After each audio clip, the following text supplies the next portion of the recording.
नरसिंह मेहता जी का पावन चरित्र चल रहा है। कल हम लोग सब श्रवण कर रहे थे कि महादेव की कृपा से श्री नरसिंह मेहता जी को वृंदावन में रास बिहार का दर्शन हुआ। बंधुओं, रास में प्रवेश महादेव को भी गोपी बने बिना नहीं मिलता, लेकिन नरसिंह मेहता जी के कुछ दिनों के भजन के पश्चात ही उनको रास में प्रवेश मिल गया। ये महादेव की कृपा है। इसलिए महादेव कौन है? आचार्य हैं, गुरु हैं। कई लोग कहते हैं क्या गुरु का जीवन में होना आवश्यक है? निश्चित आवश्यक है। जैसे नैरोबी आने के लिए पासपोर्ट होना जरूरी है, वीजा होना जरूरी है, ऐसे ही गोलोक धाम या वैकुंठ धाम की यात्रा यदि करनी है तो गुरु रूपी आइडेंटिफिकेशन आपके पास में होना चाहिए। गुरु आपकी आइडेंटिटी बनाते हैं। जन्म हुआ, माता पिता ने क्या नाम रखा, वो उससे संसार जानता है, लेकिन दीक्षा देने के बाद गुरु जो आपका नाम रखते हैं उससे ठाकुर जी आपको जानते हैं। ठाकुर जी के लिए वही आपका परिचय होता है। अब घर में भले ही आपका नाम सोनू हो, घर में भले ही आपका नाम कुछ भी हो, अब बड़े विचित्र नाम होते हैं घरों में। तो अब वीजा ऑफिसर के पास जाकर के, पासपोर्ट कंट्रोल पे जाकर के आप कहो कि this is Pappu from India, तो everyone knows me by this name, तो वो उससे नहीं आपको पहचानेगा। बोले आप जानते नहीं हो मैं बहुत बड़ा आदमी हूं इंडिया का, तो वो पासपोर्ट कंट्रोल वाला कहेगा कि I just want to see your passport, मुझे अपना नाम नहीं बताओ कि तुम किस नाम से पहचाने जाते हो, पासपोर्ट देखना है। आप कहोगे अरे मेरी इतनी चलती है इंडिया में, 10 गाड़ियां मेरे आगे पीछे चलती हैं, वहां का मिनिस्टर, वहां के मंत्री सब मेरी जान पहचान रखते हैं, you just check on Google my name is Pappu. तो वो आदमी यही कहेगा कि मुझे उससे मतलब नहीं, just show me your passport. आप कहोगे पासपोर्ट नहीं है, तो आप कितने भी बड़े पप्पू हो आपको वापस जाना पड़ेगा। जस्ट लाइक दैट ओनली, आप गोलोक में प्रवेश करना चाहेंगे तो ललिता विशाखा गुरु प्रदत्त नाम पूछेंगी। क्या नाम है? किनकी शरणागति है? किनसे शरणागत होकर के यहां आए हो? और वहां यदि आपने वही नाम बताया जो माता पिता ने रखा, जो परिवार ने रखा, जो संसार ने रखा, तो एंट्री नहीं मिलेगी। लेकिन गुरु जो नाम रखते हैं, यहां पर कई सारे गौड़िया वैष्णव बैठे हैं, कुछ हरिदासी भी बैठे हैं, कुछ हरिवंशी भी बैठे हैं, कुछ रामानुजी भी बैठे हैं। आचार्य आपका नामकरण करते हैं और उसी नामकरण से आपकी निकुंज में चर्चा होती है। वो आपका वास्तविक नाम नहीं जानते जिससे संसार में ख्याति है, वो आपका वही नाम जानते हैं जो गुरु ने प्रदान किया। और गुरु के द्वारा प्रदत्त नाम, गुरु के द्वारा प्रदत्त क्रिया, गुरु के द्वारा प्रदत्त स्वभाव, उसी से प्रवेश मिलता है निकुंज में। शिव कौन है? नरसिंह मेहता के गुरु जी हैं।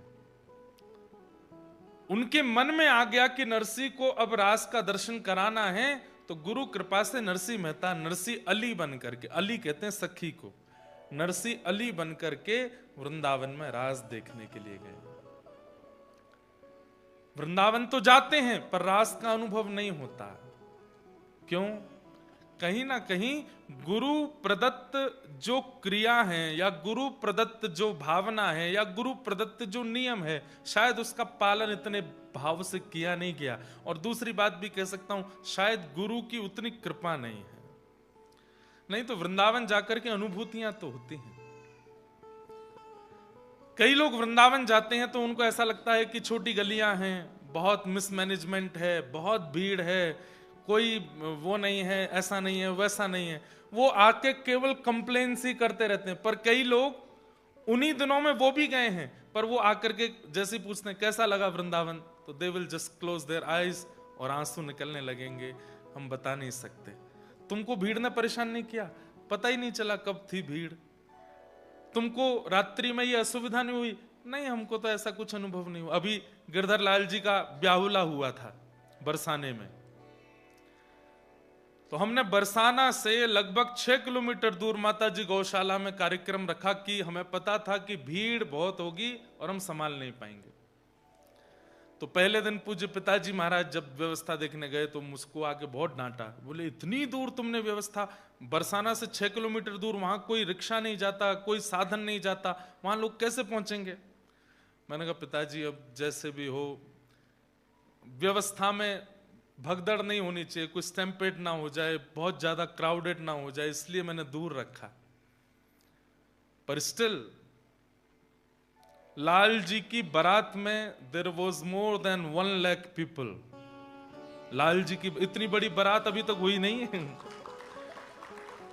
1 लाख आदमी, मतलब सुबह 10 बजे से लेकर के रात्रि 6 बजे तक, 7 बजे तक बरसाना वाज पैक्ड। पूरे बरसाना में जाम लगा हुआ था, इतनी भीड़, और वहां 6 किलोमीटर दूर भी लोग आए।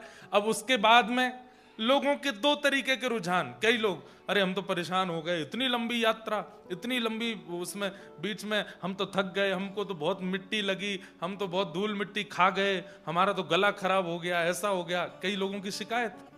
और वहीं कुछ लोग कैसे, वो नेत्रों से जा नहीं रही है छवि, ऐसा लग रहा था कि मानो सच में गोलोक धाम की बारात है, साक्षात गिरधर लाल जी विराजमान हैं, सारे सखा मंडली आगे पीछे नाचते जा रहे हैं, और इतनी सारी भीड़ ऐसे लग रही थी मानो जैसे 84 कोस के ब्रजवासी आ गए हैं, सब ठाकुर जी की बारात में नाचते हुए जा रहे हैं। एक लड़का था, 20 साल का होगा, 20-21 साल का, most of them was youngsters उस पूरी बारात में। एक 20 साल का लड़का, सुबह 10 बजे से रात्रि 7-8 बजे तक केवल एक ही चीज कर रहा था, बधाई हो, बधाई हो, जिसको मिले उसको बोलता था बधाई हो।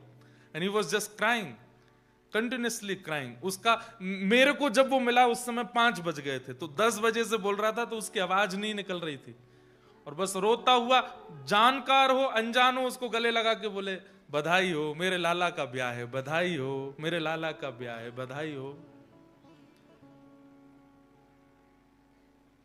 तो ये डिपेंड करता है कि आपका स्वभाव या आपके प्रदत्त गुरुदेव के नियम आपने कैसे किए हैं। उस दृष्टि से आपको कई बार व्रज दिखने लगता है, व्रज में असुविधाएं दिखना, व्रज में बहुत मिसमैनेजमेंट दिखना, व्रज में परेशानियों की अनुभूति होना, ये व्रज की कमी नहीं है, ये कहीं ना कहीं हमारे भजन की कमी है।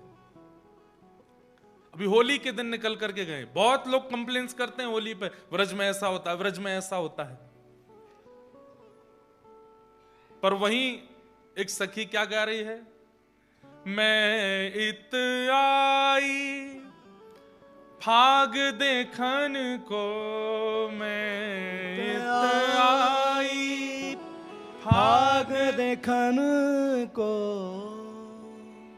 तो ही देख भई मतवारी, तो ही देख भई मतवारी, को रंग डारो को पिचकारी, को रंग डारो को पिचकारी, सुध बुध नाही सारी, सुध बुध नाही सारी, तेरे रंग की बलिहारी में, तेरे रंग की बलिहारी। सखी कह रही है, मैं इत आई फाग देखन को, पर तोय देख भई मतवारी, को रंग डारो को पिचकारी, सुध बुध नाही। कौन रंग लगा रहा था, कौन पिचकारी चला रहा था, मुझे पता ही नहीं चला। क्यों? मेरा ध्यान तो केवल बिहारी जी की तरफ था, मेरा ध्यान तो केवल राधा वल्लभ जी पर था, मेरा ध्यान तो केवल राधा रमण जी पर था। क्या हुआ मुझे नहीं पता, तेरे रंग की बलिहारी। तो डिपेंड्स कि आप क्या विचार लेकर के जाते हैं, और विचारों का निर्माण आपकी गुरु परंपरा करती है। तो गुरु का होना बहुत जरूरी है जीवन में, पर गुरु का चयन कैसे करना चाहिए ये भी बहुत जरूरी है। प्रभाव देख करके गुरु नहीं बनाना है। जिनकी वाणी, जिनका स्वरूप, जिनकी उपस्थिति कृष्ण के प्रति और प्रियता प्रकट करती हो, वही गुरु हैं, वही आपके गुरु हैं। गुरु वही जो हरीसों में लावे, गुरु वही जो वृंदा विपिन बसावे, गुरु वही जो सद्मार्ग दिखावे। गुरु वो नहीं जो केवल दीक्षा दे करके अपनी पूजा करावे, आप प्रसन्न रहो बस, नहीं। उनके जीवन में आने से कृष्ण हर दिन प्रिय बनते जा रहे हैं, वो गुरु हैं।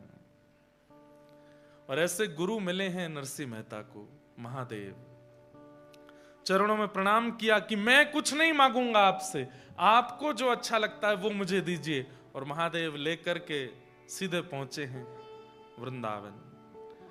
वृंदावन में जाकर के रास बिहार का दर्शन कराया। कल हम लोग सुन रहे थे, नरसिंह मेहता जी ने रास का दर्शन किया। दर्शन करते करते ऐसी स्थिति हो गई कि नरसिंह मेहता की हाथ में मसाल थी, जलते जलते वो हाथ तक आ गई। नरसिंह मेहता सुध बुध खोए बैठे थे, तभी किशोरी जी गईं और जाकर के नरसिंह मेहता को चेताया और अपना नूपुर दिया। नरसिंह मेहता चरणों में गिर गए, बोले मुझे अब यहां से नहीं जाना, मुझे यहीं रख लीजिए। तब ठाकुर जी ने आज्ञा की, नरसिंह मैंने तोए अपनो दर्शन या मारे करायो ताकि तोकू विश्वास है जाए। बहुत ध्यान से सुनिए सब लोग, मैंने तोकू अपनो दर्शन या मारे करायो कि तोकू विश्वास है जाए। ब्रजभाषा समझ रहे हैं ना सब लोग? कभी कभी निकले तो सुन लो, ठाकुर जी की भाषा है, ठाकुर जी ऐसे ही बोलते हैं। अब नरसिंह तेरी बहुत जरूरत है या संसार को, यदि तू नीचे जाकर के मेरी भक्ति को प्रचार नहीं करेगो तो फिर वैकुंठ और गोलोक धाम कौन आवेगो? इसलिए नरसिंह अब तू जा। नरसिंह मेहता बोले आपकी याद आएगी तो मैं क्या करूंगा, आपका दर्शन करने की इच्छा होगी तो मैं क्या करूंगा। ठाकुर जी ने तुरंत एक करताल प्रदान की। यू नो करताल, एक तो मजीरा इसको भी बोलते हैं, एक ऐसे बजाते हैं, लेकिन मूल रूप से करताल किसको कहते हैं? कर कहते हैं हाथ को, और ये है करताल, इसको करताल बोलते हैं। लेकिन फिर भी कई लोग ऐसे हाथ में लेकर के बजाते हैं, उसको करताल कहते हैं। ठाकुर जी ने करताल दिया नरसिंह मेहता को और नरसिंह मेहता से कहा राग केदार गाना, ये मेरा प्रिय राग है।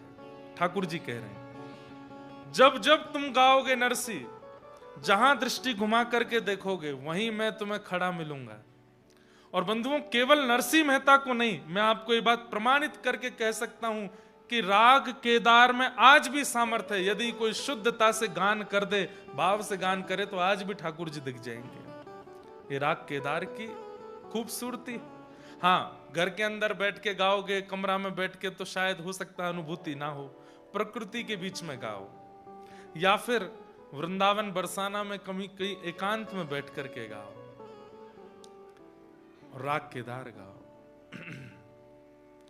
केदार गाएं, कुछ सुनाए केदार में? सुनाते हैं। जय हो। ठाकुर जी किशोरी जी से वार्ता कर रहे हैं, एक ठाकुर जी की लीला सुनाते हैं केदार राग में। वाह।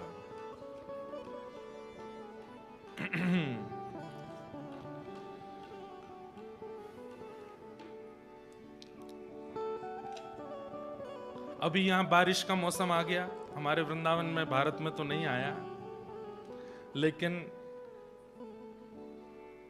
बारिश यहां आई है। तो एक श्याम घटा को देख करके एक केदार राग में एक पद सुनाते, गाना मेरे साथ, ठीक है? केदार गाओ। कब बरसे गो आए श्याम घन, कब बरसे गो आए, कब बरसे गो आए श्याम घन, कब बरसे गो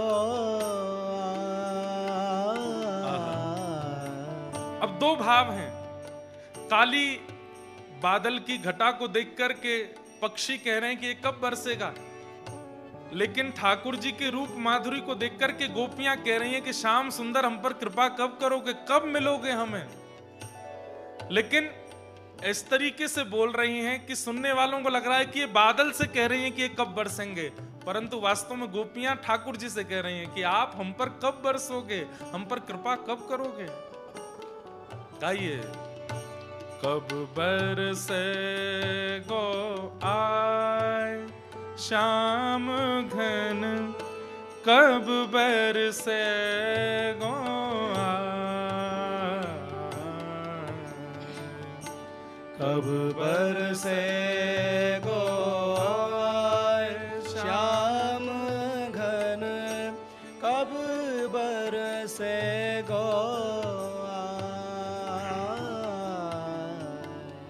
कब अमिलन संताप मिटेगो, कब अमिलन संताप मिटेगो, विरह निदागन सा, विरह निदान सा, कब मम मन मयूर नचेगो, कब मम मन मयूर नचेगो। बादल देख करके मोर नृत्य करते हैं तो गोपियां कह रही हैं आपको देख करके हमारा मन प्रफुल्लित कब होगा नाथ, कब आओगे हमारी दृष्टि के सामने।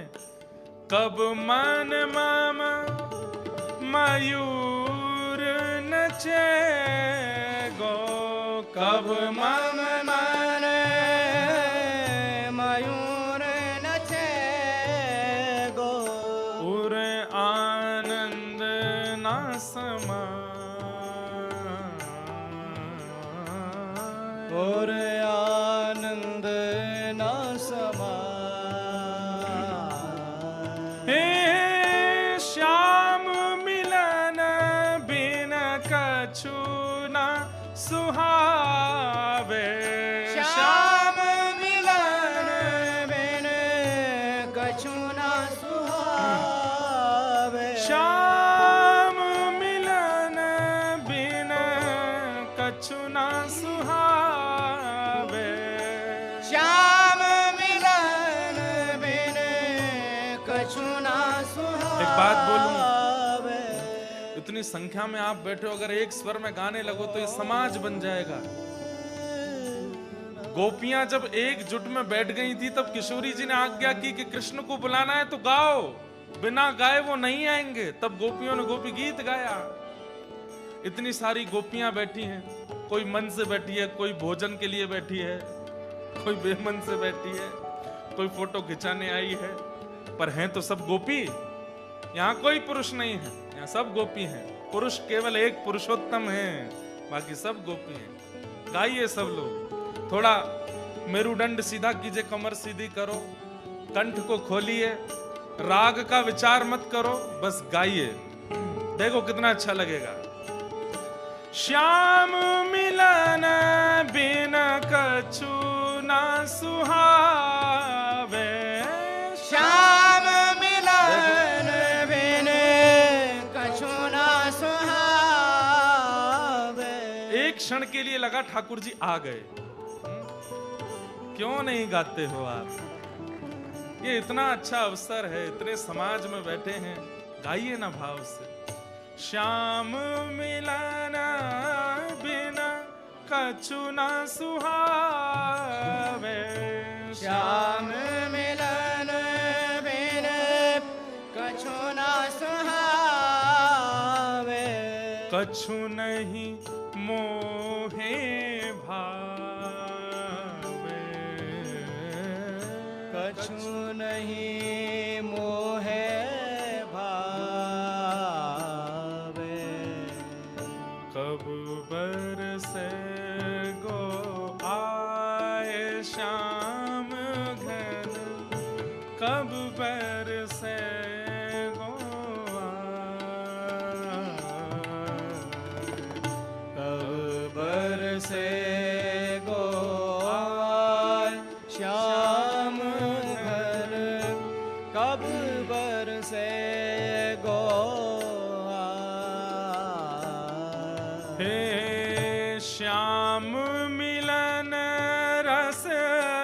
ही साचो रस श्याम मिलन रस ही साचो रस श्याम मिलन रस ही साचो रस श्याम मिलन रस ही साचो रस जीवन में सरसा जीवन में सरसा कब बरसे गो आए श्याम घन कब बरसे गो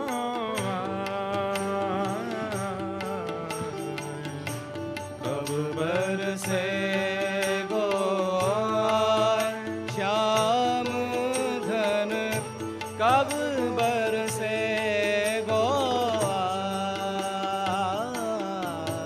हे श्याम मिलन बिन कछु न सुहावे श्याम मिलन बिन कछु न सुहावे श्याम मिलन बिन कछु न सुहावे श्याम मिलन बिन कछु न सुहावे कछु नहीं मोहे भावे ओ कछु नहीं मोहे भावे श्याम मिलन रस ही साचो रस श्याम मिलन रस ही साचो रस श्याम मिलन रस ही साचो रस श्याम मिलन रस ही साचो रस जीवन में सरसा जीवन में सरसा दर्शन दो भगवान नाथ मोरी अखियां प्यासी रे दर्शन दो बनवारी नाथ मोरी अखियां प्यासी रे दर्शन दो भगवान नाथ मोरी अखियां प्यासी रे दर्शन दो बनवारी नाथ मोरी श्री अखियां द्वारिकाधीश। प्यासी जय। नरसिंह मेहता को राग भी दिया और वह राग सिखाया भी ठाकुर जी ने। यह भी समझने वाली बात। नरसिंह मेहता छोटे से उनको कहां संगीत आता है। राग दिया भी ठाकुर जी ने, तो फिर नरसिंह मेहता बोले नाथ ये गाना कैसे है, तो फिर ठाकुर जी ने गा के सिखाया भी ऐसे गाना है। और अब नरसिंह मेहता लिए करताल, हाथों में करताल है, पैरों में प्रिया जी ने नूपुर पहना दिए हैं, श्री किशोरी जी ने नूपुर पहना दिए हैं। और अब नरसिंह मेहता बस वही करताल बजाते हैं, नूपुर बजाते हुए पुनः जूनागढ़ चले गए। ठाकुर जी ने आज्ञा करके भेजा है कि तुमको अभी भक्ति का प्रचार करना है, इसलिए तुम अभी यहां नुकुंज में नहीं रुको, जाओ वापस। और नरसिंह मेहता वापस जूनागढ़ आ गए। ठाकुर जी का दर्शन हुआ। लौट करके आए नरसिंह मेहता। अब तो जित देखूं उतित श्याममयी, जहां देखते हैं वहीं ठाकुर जी दिखाई देते हैं उनको। कहां जाएं, तो घर गए अपने बड़े भैया के पास, भाभी के पास। जैसे ही पहुंचे नरसिंह मेहता के वैसे ही चिड़े हुए थे भैया भाभी दोनों।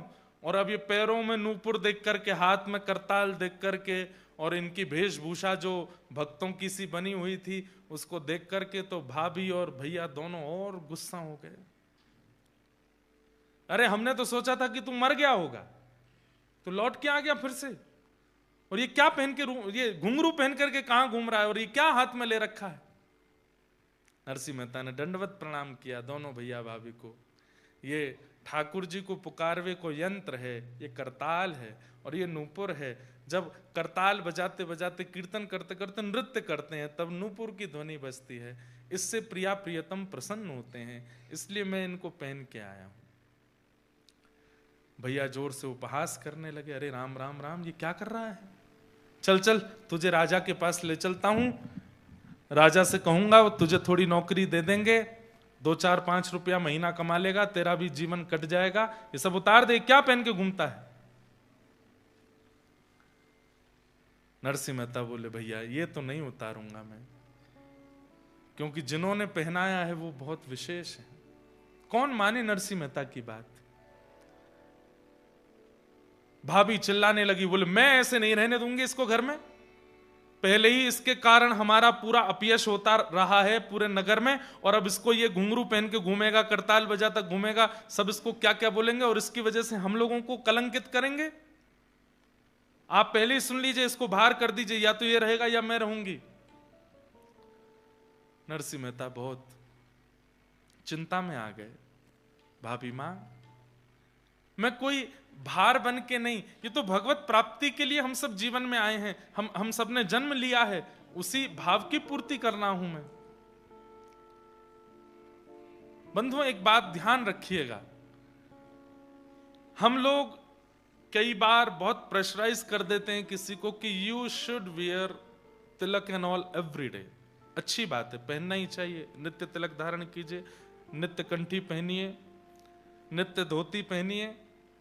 पर कभी कभी ऐसा होता है कि देखिए, मेरे साथ ये चीज डिस्टर्बिंग नहीं है, मैं रोज तिलक धारण करूं, रोज कंठी पहनूं, रोज धोती पहनूं, उसमें कोई दिक्कत नहीं, क्योंकि मेरा जीवन भी कृष्ण है, मेरे प्राण भी कृष्ण है, मेरा प्रोफेशन भी कृष्ण है, मेरा सब कुछ कृष्ण बन चुके हैं, इसलिए मुझे इतनी दिक्कत नहीं। पर आजकल के युवा जो कॉलेज भी जाते हैं, अपनी पढ़ाई आदि भी करते हैं, उनको तिलक धारण करने में अगर वहां उपहास सहना पड़ता है, तो या तो वो प्रहलाद जी की तरह, नरसिंह मेहता की तरह इतने बोल्ड बन करके रहें कि तुम चाहे जितना मजाक उड़ाओ, हम फिर भी तिलक धारण करेंगे, हम फिर भी शिखा रखेंगे, हम फिर भी धोती पहनेंगे। लेकिन यदि वो उपहास मन को व्यथित करता हो, तो ऐसी स्थिति में भक्ति का उपहास ना हो, ऐसी क्रिया करनी चाहिए। और वहां आचार्यों ने एक आज्ञा दी है, क्या? कि आप हाथ में जल लेकर के, आप अपने गुरुदेव का स्मरण करके और जल का तिलक धारण कर लीजिए। दैट इज इनविजिबल, लोगों को नहीं दिखेगा, ठाकुर जी को तो दिखेगा कि मेरो है, तो वो आप धारण करके जा सकते हैं। लेकिन घर वापस आते ही पुनः आपको तिलक धारण करना पड़ेगा। जो लोगों को तिलक धारण करने की विशेष परम इच्छा चित्त में होती है, उन लोगों के लिए ऐसा कर सकते हैं, या तो वो पहनिए, उसके लिए चाहे लड़ना पड़ जाए, दुनिया से लड़ जाइए, लेकिन फिर भी आप उस उपहास को अगर सह नहीं पाते हैं, तो आप इस प्रकार से तिलक धारण कर सकते हैं। नरसिंह मेहता जी ने मन में विचार किया कि अकेले मेरा उपहास होता तो मैं सह लेता, लेकिन यहां पर करताल का, नूपुर का, संकीर्तन का, भक्त भेष का अपराध हो रहा है, ये मैं नहीं सह पाऊंगा।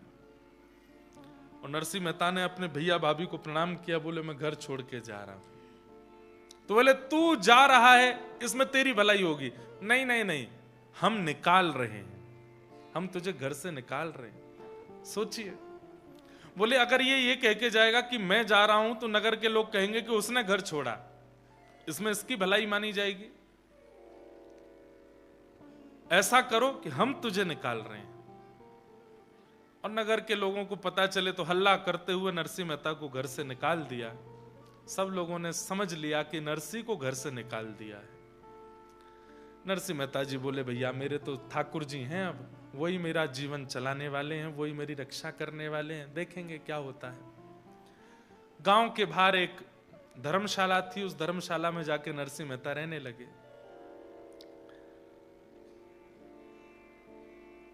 वहीं बैठ करके अपना भजन करते थे। तभी पास के एक गांव में एक ब्राह्मण रहते थे, उनकी बेटी का नाम था मणिक गौरी। तो मणिक गौरी ने अपने पिता से कहा था कि मैं ऐसे वैसे किसी से ब्याह नहीं करूंगी, मैं ऐसे से ब्याह करूंगी जिससे ब्याह करके मेरे भजन में वृद्धि हो, मुझे भगवत मिलन में और सहायता हो। मुझे धनवान नहीं चाहिए, मुझे रूपवान नहीं चाहिए, मुझे साधक भक्त व्यक्ति चाहिए जिससे मैं ब्याह करूं। पिताजी बोले ऐसा लड़का कहां मिलेगा, जगह जगह ढूंढते रहे, कहीं नहीं मिला। तो उन पिता ने ठाकुर जी की आराधना की, ध्यान से सुनिएगा, खूब आराधना की और कहा कि मेरी पुत्री जैसा वर चाहती है वैसा वर इस संसार में मिलेगा। एक दिन ठाकुर जी पहुंच गए स्वप्न में और उनसे जाकर के बोले पास का एक स्थान है जूनागढ़, बोले हाँ, वहां धर्मशाला में एक रहता है, नागर वंशीय ब्राह्मण है, उसका नाम है नरसिंह मेहता, तुम्हारी बेटी का उससे ब्याह कर दो। सोचिए, everything is designed and scripted by Thakur ji of Narasimha Mehta. हम लोग अपने जीवन का निर्माण स्वयं करते हैं, इसलिए जीवन में आने वाली विपत्ति भी हमको ही सहनी पड़ती है। लेकिन नरसिंह मेहता ने ऐसा समर्पण किया है ठाकुर जी को कि सब कुछ ठाकुर जी डिजाइन कर रहे हैं। क्या खाना है, क्या पहनना है, कहां जाना है, किससे मिलना है, कब बैठना है, ये सब कुछ ठाकुर जी डिसाइड कर रहे हैं। यही असली भक्त का स्वरूप होता है। मैं बहुत प्रशंसा के रूप में नहीं कह रहा हूं या अभिमानवश नहीं कह रहा हूं, पर हमने भी अपने लाल जी को अपना जीवन अर्पित कर रखा है। वो जैसा चाहते हैं वही होता है। उनकी इच्छा के बिना इस तन के ऊपर वस्त्र भी नहीं आता, ये निश्चित बात है। उनकी इच्छा के बिना मैं विदेश में भी कहीं नहीं जाता। नायरोबी आने के लिए भी पर्ची डालनी पड़ती है कि आप चलोगे, वो हां बोलते हैं तो ही आते हैं। और भी जहां कथाएं होने ही हैं सब जगह की। भारत में तो अब नहीं जाते लाल जी, अब विवाह के बाद लाल जी का विवाह हो गया, तब से लाल जी घर विराजने की ज्यादा संभावना। बाकी ईच एंड एवरीथिंग सब लाल जी डिसाइड करते हैं कि क्या होना है क्या नहीं।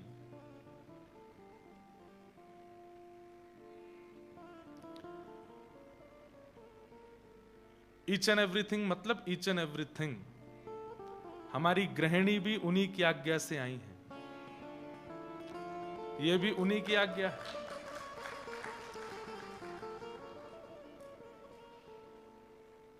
अब जीवन में जो कुछ भी है सब उन्हीं की आज्ञा है। ये गाड़ी लें नहीं लें, यहां पे जाएं नहीं जाएं, यहां घर बनाएं नहीं बनाएं, उससे मिलें नहीं मिलें, सब कुछ ठाकुर जी डिसाइड करते हैं। और यही जीवन होना चाहिए, ऐसा ही होना चाहिए। उसमें अपने को एक चीज होती है कि जब सब कुछ ठाकुर जी ने विचार करके दिया है तो उसमें होने वाली आपत्ति विपत्ति संपत्ति वह सब भी ठाकुर जी की जिम्मेवारी है। वो देखेंगे, वो संभालेंगे।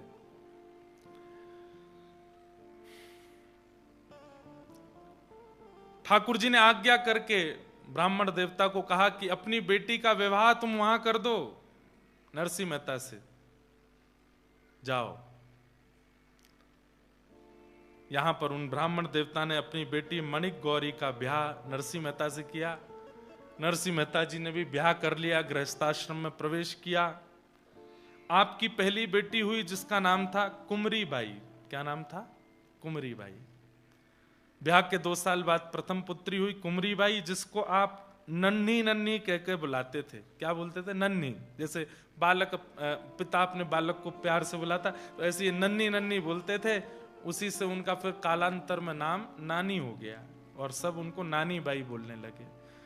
और वही कथा फिर कल आएगी, नानी बायनो मायरो, जिनका भात भरने के लिए स्वयं ठाकुर जी गए थे। ये वही नन्ही नन्ही बाई, इनका नाम क्या था? कुमरी बाई। असली नाम कुमरी बाई।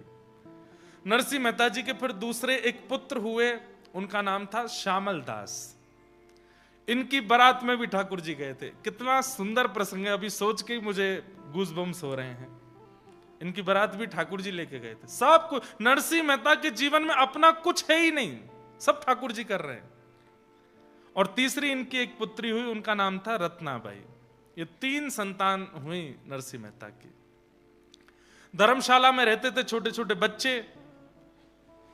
तो एक दिन पत्नी ने कहा, हम भक्ति करते हैं, भजन करते हैं, ठाकुर जी की सेवा करते हैं, आप प्रवचन करते हो। अपनी पत्नी बच्चों को प्रवचन सुनाते थे नरसिंह मेहता, फिर कीर्तन करते थे। बोले सब अच्छा है, पर ये धर्मशाला में बच्चे रहते हैं, मैं रहती हूं, कोई भी आ जाता है, कोई भी, तो इससे थोड़ा मुझे लगता है कि कैसे करें, कहीं हम घर नहीं बना सकते। नरसिंह मेहता बोले, देखो देवी, हम अपने लिए घर बनाएं ये हमारा स्वभाव नहीं, ठाकुर जी के लिए घर बनेगा और ठाकुर जी कृपा करेंगे तो ठाकुर जी के लिए घर बनेगा। अब जब तक ठाकुर जी को धर्मशाला में बढ़िया लग रहा है तब तक रहेंगे, जब ठाकुर जी की इच्छा होगी तो घर में भी जाएंगे। मतलब इतनी सी भी अपनी इच्छा नहीं है, ठाकुर जी की इच्छा। तभी एक सेठ उस धर्मशाला में आए, नरसिंह मेहता जी से मिले, उनका प्रवचन सुना। प्रवचन सुन के बड़े प्रसन्न हुए, दक्षिणा प्रदान की। नरसिंह मेहता जी की पत्नी ने भोजन बना करके उनको पवाया। वो सेठ जी बोले, मैं बहुत प्रसन्न हूं नरसिंह जी, आप यदि आज्ञा करें तो मैं आपको जूनागढ़ में जगह खरीद के घर बनवा के दे दूं? पत्नी की तो आंख खुल गई, बोले कि बोल दो, ठाकुर जी नहीं भेजा है। नरसिंह मेहता बोले देखो, हमको तो घर नहीं चाहिए, हमको तो कहीं नहीं रहना है, पर ठाकुर जी चाहेंगे तो। बोले नहीं नहीं, ठाकुर जी ही चाह रहे हैं, इसीलिए हम आपसे कह रहे हैं। खूब कहा। नरसिंह मेहता बोले मैं कैसे मान लूं कि ठाकुर जी चाह रहे हैं? बहुत देर तक तो वो सेठ जी बताते रहे कई बात, लेकिन नरसिंह मेहता नहीं माने। अंत में आकर के उन्होंने अपना असली रूप दिखाया। वो कोई और नहीं, श्री अक्रूर जी महाराज थे, जो भगवान को वृंदावन से मथुरा लेकर के गए थे, ठाकुर जी के काका जी।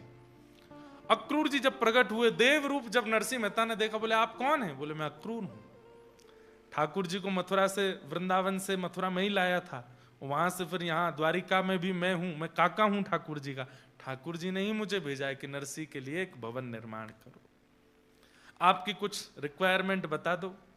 नरसिंह मेहता बोले हमारी तो एक ही रिक्वायरमेंट है कि हमारे घर में कोई भी आवे तो उसको ये ना लगे कि ये घर है, उसको ये लगे ये तो कोई मंदिर है, उसको ये लगे ये तो कोई साधना का स्थान है, उसको ये लगे यहाँ संत कभी भी रह सकते हैं, संत निवास होना चाहिए, ठाकुर जी के कीर्तन का स्थान होना चाहिए, यज्ञ मंडप होना चाहिए, भोजनशाला होनी चाहिए, सेवा के लिए कोई भी राहगीर, क्योंकि जूनागढ़ बीच में है, एक तरफ सोमनाथ, दूसरी तरफ द्वारिका, तो दर्शनार्थी आते जाते रहते हैं। दर्शनार्थियों की रहने की उत्तम व्यवस्था, उनकी सेवा की, मतलब अपने लिए कुछ नहीं चाहिए, ऐसा भवन बनाओ। अक्रूर जी महाराज द्वारिका के एक प्रकार से छोटे सेनापति हैं, वो ऐसा भवन निर्माण कराया उन्होंने कि जूनागढ़ के लोगों की आंखें खुली रह गईं। अद्भुत भवन। लेकिन नरसिंह मेहता वहां जैसे ही पहुंचे, जाकर के प्रणाम किया, ठाकुर जी को विराजमान किया, पत्नी बच्चों के साथ प्रवेश किए, रात भर सोए नहीं। पत्नी बोली क्या हुआ? मन नहीं लग रहा है। क्यों? अरे इस घर में हम रह रहे हैं तो ऐसा लग रहा है हम स्वामी हैं इस घर के, कोई होना चाहिए साथ में, कोई साधु, कोई महात्मा, कोई साधक, कोई भक्त, वो रहे हमारे साथ। तभी जूनागढ़ में कुछ सूरदासों का आगमन हुआ। सूरदास जानते हैं, जिनके नेत्र नहीं होते। ऐसे 16-17 सूरदास आए, ध्यान से सुनिएगा, जो एक दूसरे का कंधा पकड़ के चलते थे, दिखाई नहीं देता था, आगे वाला छड़ी पकड़ के चलता, बाकी सब उसके एक दूसरे के कंधे पकड़ लेते। और इनका काम क्या था सूरदासों का? घर हर द्वार पर जाते और मंजीरा बजा करके कीर्तन करते। घर के व्यक्ति की अगर श्रद्धा होती तो वो इनको भोजन दे देता, दक्षिणा दे देता, खा पी करके वहीं गुजर बसर कर लेते। फिर दूसरे घर में जाते, वहां थोड़ी देर कीर्तन करते। ऐसे एक दिन नरसिंह मेहता ने घर के बाहर देखा तो 17 सूरदास एक दूसरे के पीछे कंधा पे हाथ धरे चल रहे थे, हाथ में मंजीरा, करताल, कीर्तन जैसे ही करने लगे नरसिंह मेहता के द्वार के बाहर, तुरंत अपनी पत्नी के साथ गए, सबके चरण वंदन किए, चरण धोए, चरण धो करके माला पहनाई। नरसिंह मेहता बोले आप सब कौन हैं? बोले हम सब सूरदास हैं, ठाकुर जी का कीर्तन करते हैं, घर घर के बाहर जाकर के कीर्तन करते हैं, फिर जो मिल जाता है उससे पाते हैं। बोले आप ठाकुर जी की प्राप्ति के लिए भजन करते हो कि भोजन के लिए भजन करते हो? तो उन्होंने कहा अभी तो भोजन के लिए कर रहे हैं, पर भोजन सहज ही मिल जाएगा तो ठाकुर जी के लिए करने लगेंगे। नरसिंह मेहता बोले तो आप सही जगह आए हो, आज से ये भवन आपका है और आप यहीं रहेंगे हमारे साथ है। सबकी उम्र पूछी, सुनिएगा ध्यान से। क्यों उम्र पूछी? बोले नरसिंह मेहता से जो छोटे हैं वो सब छोटे भाई, और जो बड़े हैं वो सब बड़े भाई, और तो परिवार है नहीं, यही मेरा परिवार। पत्नी से कहा ये जेठ हैं, ये 3-4 जो हैं, और ये बाकी के जो हैं तुम्हारे देवर हैं, इनसे घूंघट करके रहना, इनको रोज प्रणाम करना। और पत्नी भी उसी भावना से उन सबको प्रणाम करती। गली मोहल्ले के लोग पूछते अरे नरसिंह ये कौन है? बोले रिश्तेदार हैं हमारे। अच्छा दूर के होंगे? बोले दूर के नहीं है, सबसे करीब के हैं, सबसे करीब के हैं। बोले अच्छा किनके बालक हैं? बोले ठाकुर जी के बालक हैं, ठाकुर जी हमारे प्राण हैं और उनके ये सब बालक हैं, इसलिए हमारे सबसे करीबी हैं। अंतिम दिन तक, नरसिंह मेहता जी के अंतिम दिन तक ये सारे सूरदास उनके साथ ही रहे, एक दिन भी सूरदासों को दूर नहीं किया नरसिंह मेहता जी ने। नरसिंह मेहता कभी कभी उन सूरदासों के सामने बैठ करके कहते, आप कितने भाग्यशाली हो। बोले क्यों? ठाकुर जी ने आपको नेत्र नहीं दिए। बोले ये इसमें भाग्य क्या है हमारा? तब नरसिंह मेहता कहते, हरि में नैनहीन तुम नैना, हरि में नैनहीन तुम नैना। मैं नैनहीन हूं। इसका मतलब क्या है? मेरे नेत्र ठाकुर जी आप ही हो। थाम उंगरिया जौन डगरिया, थाम उंगरिया जौन डगरिया, थाम उंगरिया जौन डगरिया, थाम उंगरिया जौन डगरिया। ले चालो तुम जानो,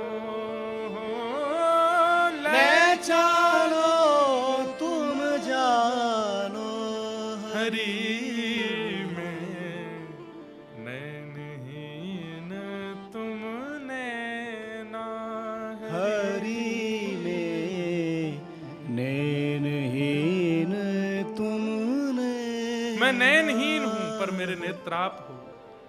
और नेत्रों का काम है वो अच्छे स्थान को देख के हमको वहां ले चलते हैं। मेरे नेत्र ही जब ठाकुर जी आप बन जाओगे तो थाम उंगरिया जोन डगरिया ले चालो तुम जानो, हरि में नैनहीन तुम नैना। आप लोग प्रेम से मेरे घर पर निवास कीजिए, आपका ही स्थान है। और नरसिंह मेहता उनके साथ में भाव से रहने लगे। भाई ने घर से तो निकाल दिया था नरसिंह मेहता जी को, लेकिन साल में एक बार नरसिंह मेहता जी के पिताजी का श्राद्ध होता था। उस श्राद्ध में बड़े भैया इनको कहते थे कि उसमें तुम आ सकते हो, बाकी तुम साल भर मत आना, पर पिताजी का माताजी का श्राद्ध होता है उसमें आ सकते हो। तो नरसिंह मेहता हर साल अपने बड़े भैया के घर केवल श्राद्ध में जाते थे, पिताजी का श्राद्ध करने के लिए। अब की बार जब बड़े भैया आए निमंत्रण देने तो नरसिंह मेहता भाभी और उनकी पत्नी दोनों ने प्रणाम किया, घर में बिठाया। बोला अच्छा, किसी बड़े यजमान के द्वारा घर बनवा लिया आप तुमने, बहुत बड़ा घर बनवाया है। भैया सब आपकी पिताजी की कृपा है, ठाकुर जी की कृपा है। अच्छा कल पिताजी का श्राद्ध है, आ जाना। जी भैया मैं आ तो जाऊंगा, लेकिन एक थोड़ी सी बात है। बोले क्या? हमारे परिवार में अब 3 बालक, मैं मेरी पत्नी, हम ही नहीं हैं, हमारे साथ में 16 सूरदास भी हैं, वो भी आएंगे, वो हमारे ही परिवार के हैं, वो भी आएंगे, तो आप थोड़ी सी व्यवस्था ज्यादा रखना। और भैया एक बात और। बोले क्या? अब मेरे नियम बहुत हो गए, मैं सुबह से सेवा करता हूं ठाकुर जी की, तो मैं जल्दी नहीं आ पाऊंगा, मैं सेवा पूरी करके ही आ पाऊंगा। अब ये बातें कहीं तो बड़ी सहजता से थी नरसिंह मेहता ने, लेकिन उनके भैया को बहुत चुभ गई। अच्छा ये बाहर के व्यक्ति, हमारे नाम के नहीं, गोत्र के नहीं, कुल के नहीं, खानदान के नहीं, इनको लेके आएगा तू श्राद्ध में? सुन, हम तो तुझ पर कृपा करे बैठे थे कि 365 दिन में एक दिन तुझे अपने घर आने देते थे, अब वो भी बंद। आज से तेरा मेरा रिश्ता सब खत्म, बिल्कुल आने की जरूरत नहीं है। इन लोगों को लेकर के आएगा तो बिल्कुल आने की आवश्यकता नहीं है, आना चाहे तो अकेले आ जाना। नरसिंह मेहता तो उनको बिल्कुल अपना मान चुके। एक कथा सुनाऊं। हमारे आचार्य चरण श्री रामानुजाचार्य जी महाराज, रामानुजाचार्य भगवान के सगे जामाता, जामाता मतलब दामाद, उनका नाम था श्री लालाचार्य जी महाराज। क्या नाम था? लालाचार्य। वे रामानुजाचार्य जी के शिष्य भी थे और दामाद भी थे। तो रामानुजाचार्य जी से एक दिन उन्होंने कहा, गुरुदेव मुझे कुछ आज्ञा कीजिए कि मैं आपकी उस आज्ञा का पालन कर सकूं। तो रामानुजाचार्य जी ने आज्ञा की, तिलकधारी, कंठीधारी, धोतीधारी, शिखाधारी, कमंडलधारी, त्रिपुंडधारी, जटाधारी या मुंडधारी, जो भी भगवत भक्त मिले उनको भगवान के समान मान करके उनकी पूजा करनी है। भक्तों को भगवान के समान मान करके उनकी आराधना करो, ये मेरी आज्ञा है। तो लालाचार्य जी बोले, मैं आपका शिष्य हूं पर मैं दामाद भी हूं, तो मैं दामाद होने के नाते एक बात कह सकता हूं। तो रामानुजाचार्य जी बोले, क्या? आपकी आज्ञा तो हो गई है कि भक्तों को भगवान के समान मानो, पर मेरी दृष्टि ये कर नहीं पाएगी। मैं भक्तों को भगवान के समान नहीं मान सकता। भगवान भगवान है, भक्त भक्त है, मैं नहीं कर पाऊंगा। तो रामानुजाचार्य जी को अच्छा लगा, चलो झूठ तो नहीं बोला, जो सत्य है वो बोल दिया। तो बोले, दूसरी आज्ञा मानो। बोले, क्या? भक्तों को भगवान के समान नहीं मान सकते तो भक्तों को गुरु के समान मानो। जितनी श्रद्धा निष्ठा अपने गुरु में रखते हो उतनी श्रद्धा निष्ठा भक्तों में रखो। तो लालाचार्य जी हंस के बोले, क्षमा करें, मैं ये भी नहीं कर पाऊंगा। मेरे गुरु हैं, मैं सबको गुरु रूप में कैसे देख सकता हूं? आप इसके भले मुझे कोई दंड दे दीजिए, लेकिन ये मैं कर नहीं पाऊंगा। तो फिर रामानुजाचार्य जी ने तीसरी आज्ञा दी। बोले, भक्तों को अपने संबंधियों के समान मानो, अपने परिवार के समान मानो। लालाचार्य जी बोले, ये करके दिखाऊंगा, मैं ये कर दूंगा। और उसका प्रभाव ये कि लालाचार्य जी जिस भी तिलकधारी को देखते, उसकी कद काठी मुख आदि को देख करके उसको नाम दे देते। अरे चाचा जी, बड़े दिन में मिले। वो कहता, कहां का भतीजा है भैया? अरे नहीं नहीं चाचा जी, आप भूल गए हैं, मैं तो जानता हूं, हमारा संबंध तिलक से है, तिलक से। आइए आइए, आपकी बहू ने घर पे आज बड़ी सामग्री बनाई है, चलिए घर पे लेके आते।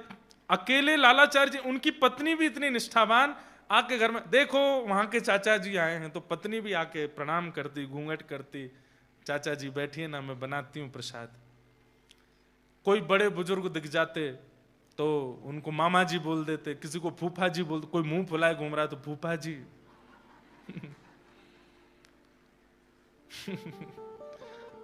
I'm sorry to all फूफाजीज whoever is sitting in this hall. फूफा जी थोड़े मुंह फुला लेते हैं। सबको वो संबंधी मानते थे। पूरे नगर में चर्चा था कि लालाचार्य जी की भक्ति देखो, ये सब तिलकधारियों को अपना संबंधी मानते हैं। कभी कभी तो इनकी पत्नी की सहेलियां वो उनसे मजाक विनोद कर देती, अरे घूंघट कर ले, क्यों? क्या पता तेरे दादा ससुर आ रहे हो सामने से, देख तिलकधारी आ रहा है कोई, तो वो वास्तव में घूंघट ही कर लेती। बोले, हाँ तूने बढ़िया याद दिलाया, दादा ससुर ही है।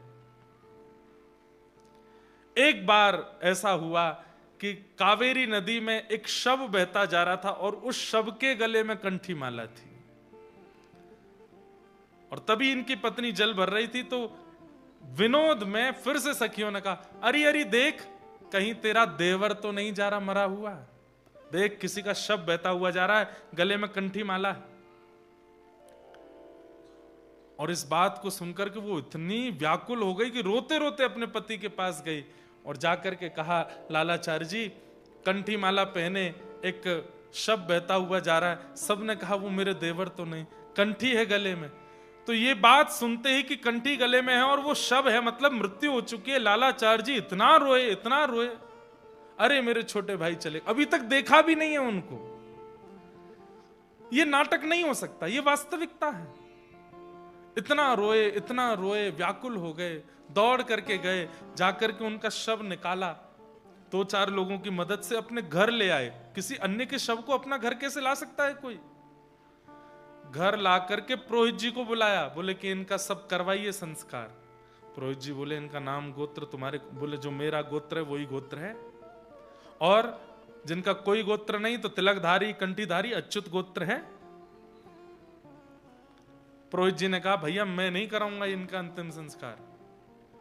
जैसे तैसे एक ब्राह्मण मिला, उसने संस्कार कराया। 13 दिन तक 10 गात्र किए, जो हमारे रिचुअल्स में होता है। 13 दिन बाद ब्राह्मण भोज रखा घर पर, एक भी ब्राह्मण नहीं आया। बोले कुल ये अपनी भक्ति अपने रखे अपने पास, कुल का नहीं, जाति का नहीं, खानदान का नहीं, उसका भोजन करने जाएंगे हम? तो लालाचार्य जी रोते हुए रामानुजाचार्य जी के पास गए, बोले मैंने तो आपकी आज्ञा का पालन किया था, पर यह संसार उस आज्ञा को पूर्ण होने नहीं दे रहा है। आपने कहा था कि तिलकधारी कंठीधारी सब तुम्हारे संबंधी, अपने संबंधी का मैं 10 गात्र कर रहा हूं, ब्राह्मण भोज कर रहा हूं, तो फिर ब्राह्मण भोजन करने क्यों नहीं आए? मेरी निष्ठा में कमी नहीं है, पर ये संसार के लोग मेरी निष्ठा को पनपने नहीं दे रहे हैं। तो रामानुजाचार्य जी के नेत्र सजल हो गए। श्री रंगनाथ भगवान पौड़े थे, जाकर के हाथ जोड़ के कहा, नाथ इनका विश्वास अविश्वास ना हो जाए, कृपा कीजिए। तुरंत ठाकुर जी ने इशारा किया और आकाश मार्ग से एक दिव्य तेज प्रकट हुआ। वैकुंठ से ब्राह्मण प्रकट होकर के आए और लालाचार्य जी के यहां आकर के प्रसाद पाया उनका।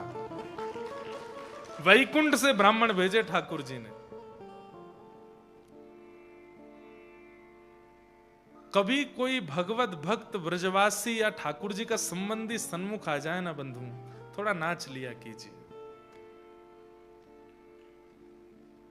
आज के दिवस की मैं जाऊं बलिहारा, मेरे घर आया राधा रमण जू का प्यारा, मेरे घर आया राजा रमण जू का प्यारा। आज के दिवस की मैं, आज के दिवस की मैं, आज के दिवस की मैं, आज के दिवस की मैं जाऊं बलिहारा, मेरे घर आया राजा राम जी का प्यारा, मेरे घर आया राजा राम जी का प्यारा। जैसे अपना जन्मदिन याद रखते हैं, एनिवर्सरी याद रखते हैं, बच्चों के बर्थडे याद रखते हैं, कैलेंडर में उस दिन को भी याद रखिए जिस दिन कोई वैष्णव आपके घर आया था, और उसकी भी हर वर्ष गांठ मनाया कीजिए कि आज के दिन वो महापुरुष हमारे यहाँ आए थे, आज के दिन उनका पदार्पण हुआ था। इतनी निष्ठा भक्तों के प्रति होनी चाहिए। नरसिंह मेहता जी ने अपना संबंध तुड़वाना स्वीकार कर लिया, लेकिन उन 17 सूरदासों को नहीं त्यागूंगा। वो भजन करते हैं।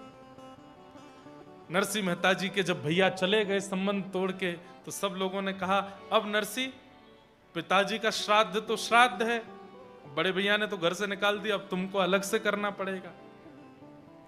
नरसिंह मेहता जी बोले, करेंगे, व्यवस्था है। बोले, व्यवस्था तो नहीं है। बोले, चलो कुछ ना कुछ व्यवस्था बनेगी। तो नरसिंह मेहता जी बोले, एक मेरे सेठ जी हैं, मेरे यजमान हैं, उनको मेरा कीर्तन भजन बहुत अच्छा लगता है, मैं उनसे कुछ कर्जा ले लूंगा, उससे अपने पिताजी का श्राद्ध करूंगा, मैं व्यवस्था कर लूंगा। उससे पहले ब्राह्मणों को निमंत्रण दे आता हूं, और देवी तुम रसोई घर तैयार रखना, सेठ जी से कर्जा लेकर के आऊंगा, सामग्री ले लेंगे और फिर पिताजी का श्राद्ध हम लोग यहीं कर लेंगे। यहां पर बंधुओं, जब व्यक्ति विपरीत होते हैं ना, तो वो सब लोग ईर्ष्या में आ जाते हैं। नरसिंह मेहता जी का घर बन गया, नरसिंह मेहता जी को इतने लोग सुनने लगे, इन सब से जूनागढ़ के ब्राह्मण वंशीय लोग सब चिढ़ने लगे थे नरसिंह मेहता जी से। सब लोग ध्यान से इधर देखो, कथा सुनो, बहुत सुंदर प्रसंग है। नरसिंह मेहता जी कुछ ब्राह्मणों के पास गए, अपने कुल पुरोहित के पास जाकर के कहा, कल पिताजी का श्राद्ध है, आप आ जाना। तो कुल पुरोहित बोले, हम तो तुम्हारे बड़े भैया को वचन दे चुके हैं, उसके पास जाएंगे, और एक दिन में 2 श्राद्ध नहीं खाने चाहिए, हम तो नहीं आ पाएंगे, कहीं और व्यवस्था करो। नरसिंह मेहता जी किसी और ब्राह्मण के पास गए, वो ब्राह्मण भी नरसिंह मेहता जी से चिढ़ता था। तो उसने कहा, नरसिंह जी दाम वाम है कि नहीं है, करवा पाओगे श्राद्ध? बोले कि करेंगे सब, आप बस आ जाइएगा।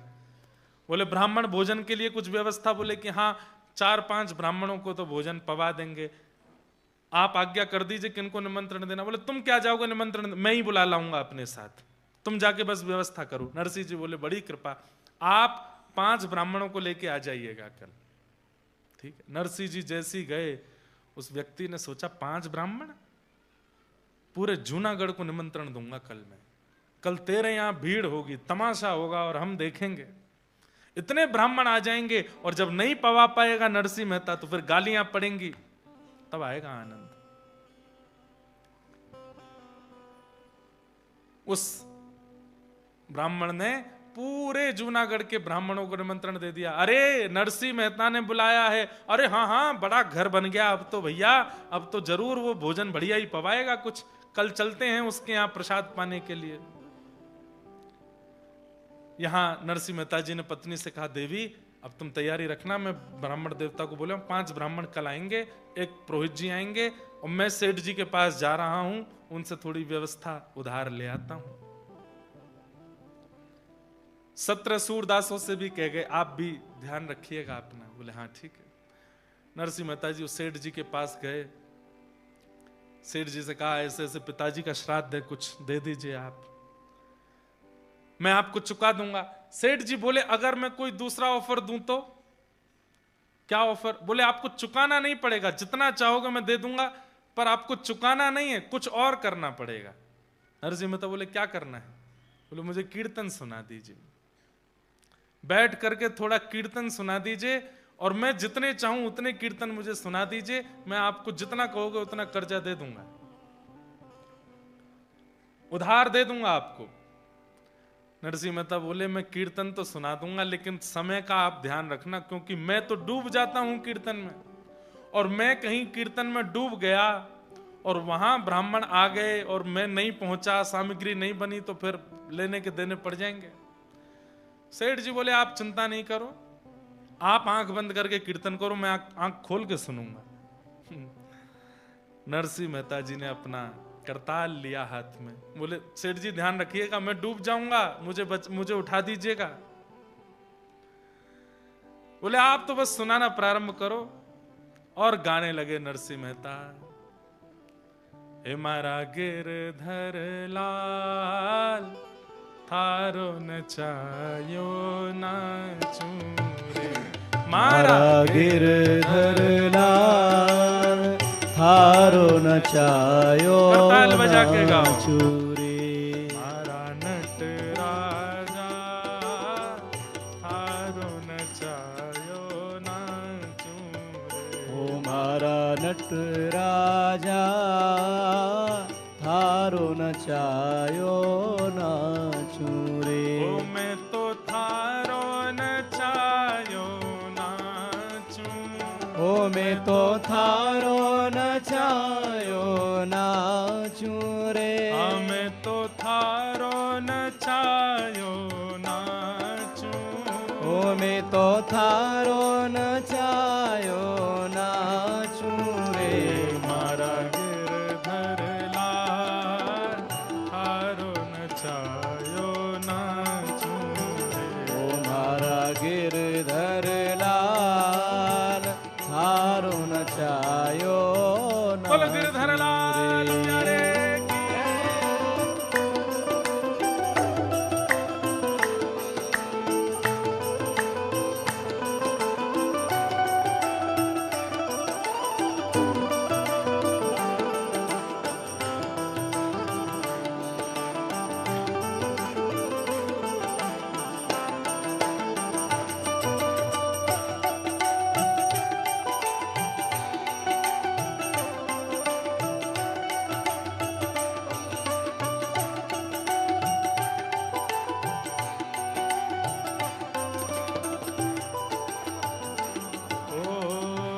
जो तू तन को रोग लगावे, ओढ़ चादर सो जाऊं। जो तू तन को रोग लगावे, ओढ़ चादर सो जाऊं। जो तू तन को रोग लगावे, ओढ़ सिरख सो जाऊं। जो तू तन को रोग लगावे, ओढ़ सिरख सो जाऊं। जो तू काल रूप बन आवे, जो तू काल रूप बन आवे। जो तू काल रूप बन आवे, जो तू काल रूप बन आवे। मैं लपक गोद में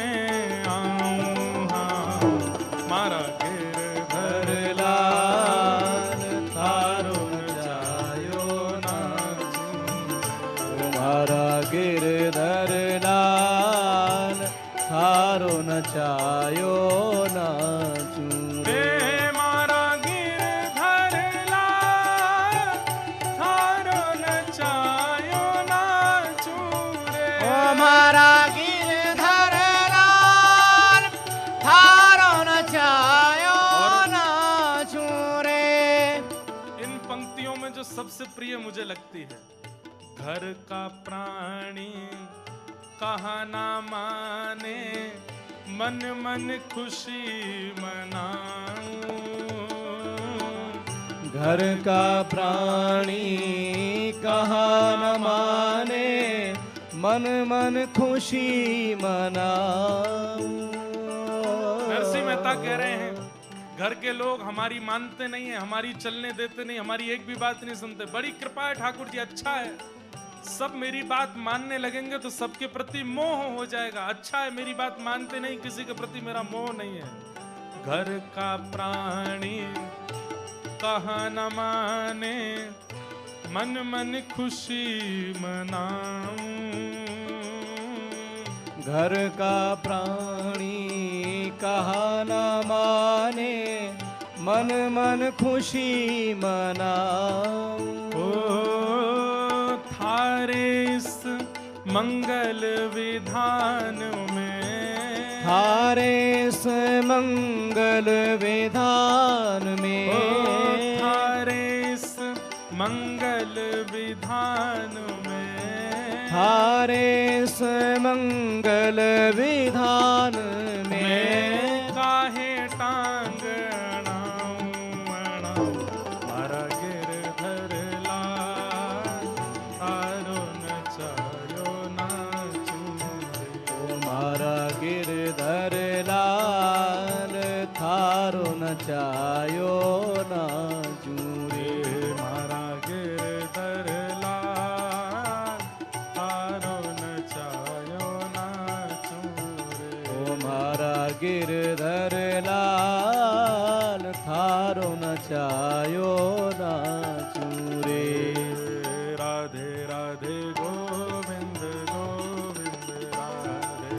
राधे राधे गोविंद गोविंद राधे। हरि गोविंद राधे गोपाल राधे। हरि गोविंद राधे गोपाल राधे। हरि गोविंद राधे गोपाल राधे। गोविंद राधे गोपाल राधे। हरि गोविंद राधे गोपाल राधे। हरि गोविंद राधे गोपाल राधे। हरि गोविंद राधे गोपाल राधे। हरि गोविंद राधे गोपाल हे राधे। भजो जहो राधे गोविंद गोविंद राधे। भजो राधे राधे गोविंद गोविंद राधे। राधे राधे गोविंद गोविंद राधे। भजो राधे राधे गोविंद गोविंद राधे। हरि गोविंद राधे गोपाल राधे। हरि गोविंद राधे गोपाल राधे। गोविंद राधे गोपाल राधे। गोविंद राधे गोपाल राधे। हरि गोविंद राधे गोपाल राधे। हरि गोविंद राधे गोपाल राधे। हरि गोविंद राधे गोपाल राधे। हे गोविंद राधे गोपाल हे राधे। भजो हम जय हो। हे भजो राधे राधे गोविंद गोविंद राधे। भजो राधे राधे गोविंद गोविंद राधे। राधे राधे गोविंद गोविंद राधे। भजो राधे राधे गोविंद गोविंद राधे। राधे राधे गोविंद गोविंद राधे। भजो राधे राधे गोविंद गोविंद राधे। राधे राधे गोविंद गोविंद राधे। भजो राधे राधे गोविंद गोविंद राधे। श्री राधे। ऐसा कीर्तन किया नरसिंह मेहता ने। 18 घंटे निकल गए कीर्तन करते करते। सेठ जी जो बोले थे कि मैं आपको उठा दूंगा, वो खुद नाचने लगे, खुद मंत्रमुग्ध होकर के नृत्य करने लगे। लेकिन जैसे ही नरसी का कीर्तन ठाकुर जी के कान में पड़ा, द्वारिका में बैठे ठाकुर जी छटपटाने लगे। रुक्मणी जी बोली क्या हुआ? बोले अरे वहां पर पूरा जूनागढ़ नरसी के घर आज प्रसाद पाने के लिए आ रहा है। नरसी मेहता के पिता का आज श्राद्ध होना और ये यहां बैठ के कीर्तन गा रहा है, क्या करूं?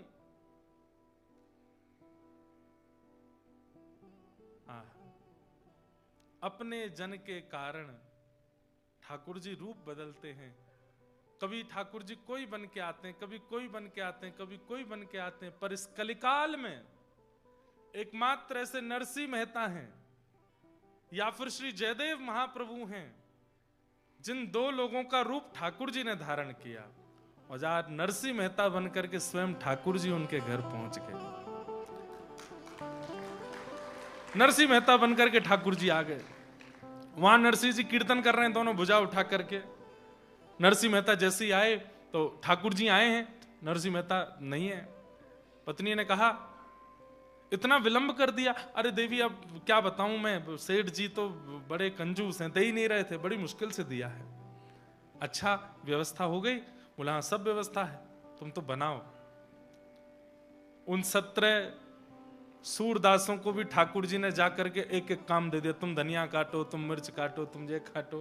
बोले कि हमारे आंख तो है नहीं। ठाकुर जी ने ऐसी मोहिनी घुमाई, बोले और कुछ नहीं दिखेगा, सब्जी जरूर दिखेगी, काटो बनाओ। सब लगे हैं सामग्री तैयार करने में। ठाकुर जी आटा गूंद रहे हैं, पत्नी यहां पर चढ़ा करके बढ़िया कर रही है तैयारी, सामग्री सिद्ध हो रही है। पत्नी बोली इतनी सामग्री क्यों बनवा रहे हैं? 5 ब्राह्मण आने वाले। अब बोले देवी सेठ जी ने ज्यादा पैसा दे दिया है, तो मैं तो रखता नहीं हूं, तुम मेरा स्वभाव जानती हो, तो जितना दिया है उतने की सामग्री बना देते हैं, जितने ब्राह्मण पा जाएंगे अच्छा, बाकियों को बंटवा देंगे। क्योंकि ठाकुर जी तो जानते थे 4000 आने वाले हैं। सुबह का समय हुआ, सामग्री बनकर के सिद्ध बिल्कुल तैयार हो गई। ठाकुर जी सिर पर स्वाफा बांध के, नरसी मेहता तो नहीं है, ठाकुर जी हैं। सब ब्राह्मण आए। अरे नरसी कहां हो? ठाकुर जी निकल के बाहर आए। आकर के पत्नी सहित सब ब्राह्मणों को दंडवत प्रणाम किया। नजर उठा के देखी तो जहां तक दृष्टि जा रही है ब्राह्मण ही ब्राह्मण। देवी बोली आपने तो कहा था 5 आने वाले। बोले मुझे पता था इतने आएंगे। वो तो बढ़िया हुआ, सेठ जी ने जितने पैसे दिए सबकी सामग्री बनी। देवी देखो सबको प्रसादी पवानी है, अब तुम जल्दी तैयारी करो, मैं पिताजी का श्राद्ध कर दूं। बंधुओं, नरसी मेहता का सौभाग्य है कि उनके घर ठाकुर जी आए, पर मुझे लगता है कि उनके पिता का कितना सौभाग्य है कि प्राण निकलने के बाद ठाकुर जी आज उनका तर्पण कर रहे हैं, आज ठाकुर जी उनका श्राद्ध कर रहे हैं। आज वैकुंठ में बैठे नरसी मेहता के पिता भी नृत्य कर रहे हैं कि अरे वाह रे नरसी, तेरे भक्ति के कारण आज मेरा श्राद्ध। कहते हैं पुत्र के द्वारा श्राद्ध होने से पितृ मुक्त हो जाते हैं, पिता प्रसन्न होता है, दादा प्रसन्न होते हैं। ठाकुर जी श्राद्ध कर रहे हैं। ठाकुर जी ने श्राद्ध किया विधिवत, जैसे श्राद्ध होता है बिल्कुल वैसे श्राद्ध किया। श्राद्ध के बाद में ब्राह्मणों को बैठाया। सब ब्राह्मण बोले नरसी कुछ है कि बस पूड़ियों पे ही जीना पड़ेगा? अरे नहीं नहीं, आपकी सब कृपा विराजिए ना। सबके लिए पाटे बिछाए गए, सबके आगे पत्तल लगाई। ठाकुर जी ने कमर पर फेंटा बांधा, लिए पत्नी के साथ परोसने लगे। 17 सूरदास बैठे थे। ठाकुर जी तुम क्या कर रहे हो? हम कैसे परोसेंगे? बोले तुमको केवल परोसने वाली पत्तल दिखेगी और कुछ नहीं दिखेगा, चलो। ऐसा भाव है नहीं, मुझको लगता है ठाकुर जी ने किया तो होगा, कहीं लिखा नहीं है, लेकिन मेरे मन में आया जब मैं इस भाव को पढ़ रहा था तो मेरे मन में आया कि ठाकुर जी ने जरूर उन 17 के साथ भी लीला तो करी होगी। सबको प्रसाद, एक नहीं 2-2 4-4 सब्जियां बनी है, 2-2 3-3 प्रकार की पूड़ियां बनी है, अमरस बना है, रायता बना है, और सब इतना स्वादिष्ट क्यों? ठाकुर जी अपने हाथ से लेकर के आए। जिनके हस्त कमलों में अमृत साक्षात विद्यमान है, ऐसे ठाकुर जी अपने हाथ से परोस रहे। ब्राह्मण पा करके बस कहते हैं, हमारे नाथ द्वार में एक बाबा हैं, सबको मिलते नहीं है, बहुत कम लोगों से मिलते हैं, ब्रज के हैं। मैं उनके पास गया तो मेरे से बोले लाला हाथ आगे कर, और बड़े आनंद में रहते हैं वो, खूब डांट फटकार भी देते हैं, मुझे भी खूब डांट देते हैं जब मैं जाता हूँ, हर कोई उनको सह भी नहीं पाएगा। तो मैं गया, पहले तो 3 घंटा मेरी परीक्षा ली, भागवत जी के श्लोक पढ़ो, सुबोधनी जी पढ़ो। 3 घंटा बाद मुझसे बोले चलो हाथ आगे करो। हाथ आगे किया तो कुछ प्रसादी दी, पा के बताओ ठाकुर जी ने अरोगा कि नहीं। पूछने का तरीका देखिए, हम लोग सामग्री बना के पूछते हैं कि बताओ अच्छी बनी कि नहीं, वो क्या पूछ रहे हैं, बताओ ठाकुर जी ने पाया कि नहीं, पा के बताओ। मतलब इसके स्वाद से ये बताओ कि ठाकुर जी ने भोग लगाया कि नहीं। तो मैंने पाया, मैंने कहा हाँ बाबा अच्छा है, ठाकुर जी ने पायो है। तो बोले झूठ बोल लो है, नहीं पायो ठाकुर जी। दूसरी सामग्री दी, मैंने पाई, मैंने कहा ये तो ठाकुर जी ने भोग लगाई, बोले ना ये भी भोग नहीं लगाई। तीसरी सामग्री जो उन्होंने दी पता नहीं क्या थी, मुझे याद नहीं, पर वो पाते ही मेरे नेत्र बंद हो गए और मैं पाने में व्यस्त हो गया। तो फिर बोले ये ठाकुर जी ने पायो है, ये ठाकुर जी ने अरोगो है।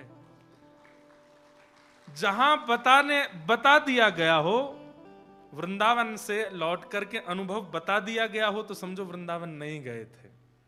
और वृंदावन से आकर के अनुभव बता नहीं पाए हो, तब समझो कि हाँ वृंदावन से आए हो। कथा कैसी लगी? अच्छी लगी, बहुत अच्छी थी, बहुत बढ़िया।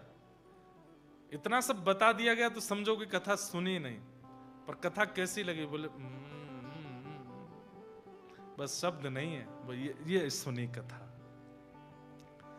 आज ऐसा प्रसाद बना है कि सब ब्राह्मण सिर हिला रहे हैं, वारे नरसी वारे नरसी। जो सब चिढ़ के मारे आए थे, सब प्रसाद पाकर के मुरीद हो गए नरसिंह मेहता जी के। सब अपने दोनों भुजा उठा के आशीर्वाद देने लगे। बोले अरे नरसी तेने तो इतना तृप्त कर दिया है भैया, ठाकुर जी तेरा खूब भलो करे, तू खूब ऐसी आनंद करे। 2-4 चिड़े हुए तब भी बैठे थे। बोले अरे अभी क्या, अभी तो भोजन पाया, अभी दक्षिणा की बारी है, देखते हैं दक्षिणा क्या देगा। पत्नी की भी चिंता हुई, ठाकुर जी को भीतर लेके गई, सुनिए प्रसाद तो पवा दिया, अब दक्षिणा कैसे बांटेंगे। मैं कह रहा था ना सेठ जी ने ज्यादा दे दिया, सेठ जी ने वो भी व्यवस्था दी है।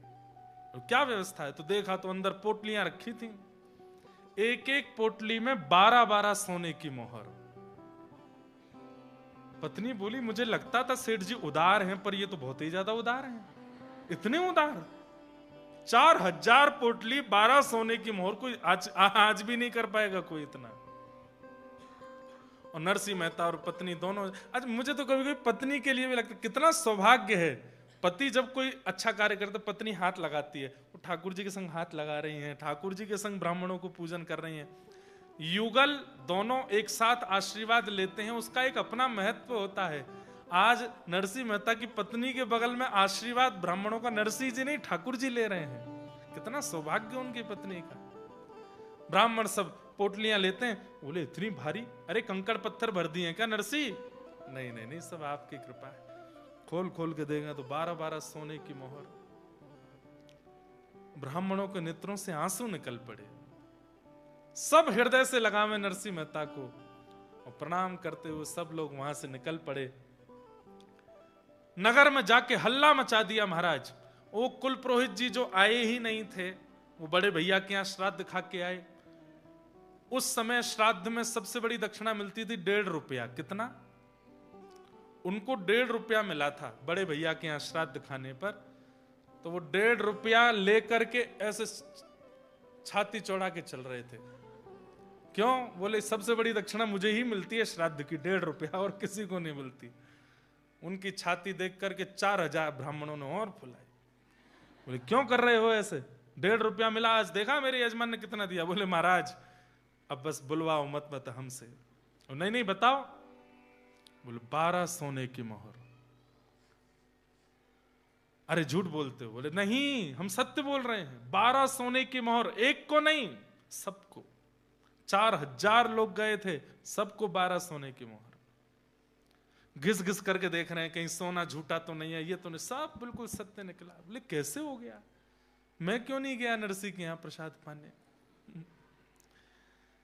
यहां नरसिंह मेहता ने सब करा। अब पत्नी से बोले देवी अब चलो मुझे भोजन कराओ।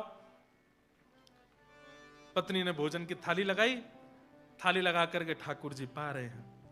पाने के बाद खूब सारा पाया, और पाने के बाद पति थाली में थोड़ा छोड़ दे तो पत्नी उसमें पा लेती है, ऐसा पूर्व में होता रहा है। पत्नी दूसरी थाली नहीं लगाती, वो पति की थाली में ही पा लेती है।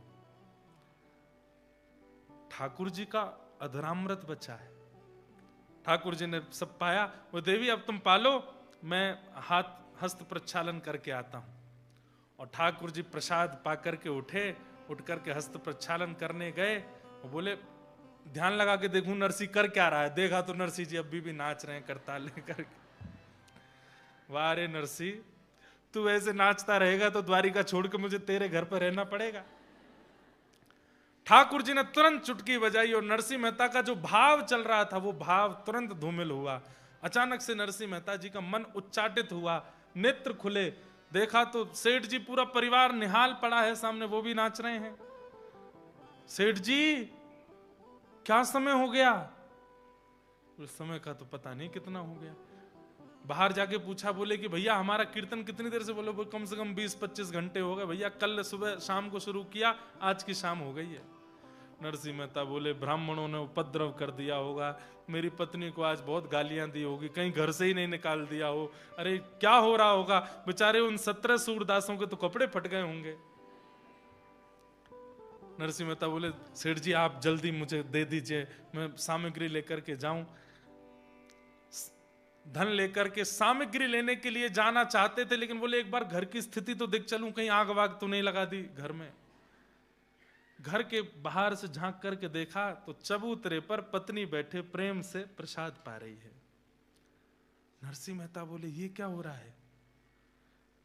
हो सकता है पीछे से कोई व्यवस्था हो गई हो, ये प्रसाद कैसे पा रही है? और ये प्रसन्न भी लग रही है दूर से देखने में। नरसिंह मेहता तुरंत गए और जाकर के बोले देवी, हाँ जी आ गए हाथ धो के, आओ बैठो। नहीं देवी मुझे पता है तुम क्रोध में बोल रही हो, मुझे 24 घंटा हो गया, मेरे से गलती हो गई। ब्राह्मणों ने ज्यादा कुछ तो नहीं कहा ना, घर में वो 17 सूरदास भी ठीक है ना, घर की स्थिति तो कोई क्या बोल रहे हो आप, ये सब क्या कह रहे हो? अरे मैं कल सेठ जी के यहां गया था, देवी पूरी रात कीर्तन चलता रहा, पूरा दिन अभी जाके कीर्तन विश्राम हुआ और मैं आया हूं। पत्नी ने जैसी ये बात सुनी, बोले आप क्या बोल रहे हैं? सुबह श्राद्ध हुआ है, 4000 ब्राह्मण आए थे, आपने हम सबने मिलकर के सामग्री बनाई। अरे मुझे तो आश्चर्य था 17 सूरदास कैसे देखने लगे, बिल्कुल बारीक मिर्च काट रहे थे सुबह। आप क्या कह रहे हैं? नरसिंह मेहता समझ गए मैं नहीं था, बैठ गए। बोले मुझे आज का पूरा दिन याद दिलाना देवी, याद नहीं आ रहा क्या हुआ था आज। पूरा वृत्तांत वो बताती जा रही है और नरसिंह मेहता के नेत्रों से अश्रु आते जा रहे हैं। नेत्र खोल करके अपनी पत्नी का हाथ पकड़ करके बोले मैंने कहां छुआ था सुबह तुम्हें? बोले आपने ये हाथ पकड़ा था। वो हाथ लेकर के अपने सिर से लगाने लगे। बोले देवी मैं नहीं था, द्वारिकाधीश आए थे, मैं तो 24 घंटे से वहीं था, ठाकुर जी आए थे, मुझे दिखाओ वो कहां बैठे थे। पत्नी होश खो बैठी, बोले आप सत्य बोल रहे हैं? बोले हाँ मैं सत्य में मैं नहीं था, मैं सेठ जी से पूछवा दूंगा, द्वारिकाधीश आए थे। पत्नी ने बताया यहां बैठे थे, यहां चल रहे थे, फेंटा बांध करके सब्जी बना रहे थे, सबको परोस रहे थे, 12-12 सोने की मोहर ब्राह्मणों को दक्षिणा में दी। नरसिंह मेहता और उनकी पत्नी उन स्थानों को ही प्रणाम कर रहे हैं, उन स्थानों को ही लिपट रहे हैं, बार बार रज उठा के अपने माथे से लगा रहे हैं, हे द्वारिकाधीश बड़ी कृपा आपकी, कैसी कृपा आपने हम पर की है, आप आए थे, आप ही सब क्रिया करके गए। ऐसे श्याम सुंदर, हाँ संसार नो भय निकट नावे, गोविंद गोपाल गाता रे। संसार नो भय निकट नावे, गोविंद गोपाल गाता रे। ते तारा नाम ने नरसैयो नित जापे, सार कर विश्व विख्याता रे। संसार नो भय निकट नावे, गोविंद गोपाल गाता रे। संसार का कोई भय उसके पास नहीं आता जो गोविंद गोपाल का गुणगान करता है। नरसिंह मेहता बस उसी गुणगान में लगे हैं, उसी भाव में लगे हैं, द्वारिकाधीश को याद कर रहे हैं। हाँ, बड़ी कृपा की है ठाकुर जी ने। कितने मिले अमीर यहाँ, कितने गरीब हो, कितने मिले अमीर यहाँ, कितने गरीब। हाँ, कितने मिले अमीर यहाँ, कितने गरीब हो, कितने मिले अमीर यहाँ, कितने गरीब। पर आप मिल गए तो, पर आप मिल गए तो, धनवान हो गया। पर आप मिल गए तो, धनवान हो गया। तेरी शरण में आके मैं धन्य हो गया। तेरी शरण में आके मैं धन्य हो गया। हे जन्मों की प्यास थी जो, जन्मों की प्यास थी जो, संपन्न हो गया। तेरी शरण में आके मैं धन्य हो गया। तेरी शरण में आके मैं धन्य हो गया। इतने भाव में भर के श्री नरसिंह मेहता ठाकुर जी को याद करने लगे। अपनी पत्नी के साथ प्रसन्न। चिढ़ने वाले लोगों ने मन में विचार किया, अरे अपने पिता का श्राद्ध भी करने लगा, इसके साथ तो कुछ भी नहीं हो पाया, इसका तो कुछ भी नहीं बिगड़ा। तब एक योजना बनाई। अयोध्या से कुछ संत जनों की टोली द्वारिका जा रही थी। मतलब एक भक्त के जीवन में विपत्तियां आती ही रहती हैं, वो फुल स्टॉप नहीं होती। हां, एक बात है, विपत्तियां आती रहती हैं पर उसको अनुभूति नहीं होती। मैं कहा करता हूं कि भक्ति क्या है? एनेस्थीसिया का इंजेक्शन है, आपको सुन्न कर देता है। फिर जीवन में चाहे जितनी भी दुविधाएं आवें, आपके जीवन में दुविधा आवेंगी पर आपको ज्यादा उसका प्रभाव अनुभव नहीं होगा। नरसिंह मेहता जी के पीछे पड़े ही रहे सब लोग। ब्राह्मणों ने नागर वंश से निकाल दिया, पिताजी ने अपने घर से भाई ने अपने घर से निकाल दिया। सब कुछ हो चुका है नरसिंह मेहता जी के साथ, पर अभी भी नरसिंह मेहता ठाकुर जी के प्रेम में प्रसन्न रहते हैं। कुछ संत जन अयोध्या से द्वारिका जा रहे थे। बीच में जूनागढ़ बड़ा शहर पड़ा, तो किसी व्यक्ति से जाकर के कहा, हम लोग द्वारिका जा रहे हैं, हमारे पास 700 सोने की मोहर हैं। यहां कोई जूनागढ़ में ऐसा व्यक्ति है जिसको हम 700 सोने की मोहर दे दें और वो लिख करके हमें दे दे, ताकि हम द्वारिका में जाके किसी को वो लिखाई दें तो वहां हमें 700 सोने की मोहर मिल जाए, क्योंकि रास्ते में चोर डकैत बहुत पड़ेंगे, सब लुट जाएगा हमारा। इसको हुंडी कहते हैं। तो हुंडी लिखने वाले, it's just kind of cheque जैसा होता है कि आपने किसी को रकम लिख करके नीचे साइन करके दे दिया, अब वो आप उस बैंक में जा करके उसको जमा करे, उसको पैसे मिल जाएंगे। तो पुराने समय में चेक नहीं होते थे, हुंडी होती थी। पर हुंडी में ऐसा होता था कि किसी धनवान व्यक्ति को आप 700 सोने मतलब जितने भी हो उतनी मोहर दे दीजिए, वो जिस नगर में आप जा रहे हो वहां का एक पता बताएगा, एक एड्रेस देगा और लिख करके नीचे साइन कर देगा कि इनको इतने रुपए दे देना। और वो कुछ अपनी खुफिया कुछ लिखता भी था, कोड वर्ड्स, उसको पढ़ के सामने वाला दे देता था। तो उन संतों ने कहा हम पे 700 सोने की मोहर है, हमारी पूरी भारत की यात्रा द्वारिका में विश्राम होने वाली है, हम वहां पर बड़ा भंडारा करेंगे, लेकिन ये हमें डर है कि बीच रास्ते में चोरी ना हो जाए, क्योंकि जूनागढ़ से द्वारिका के बीच में बड़े चोर चकत्ते मिलते हैं।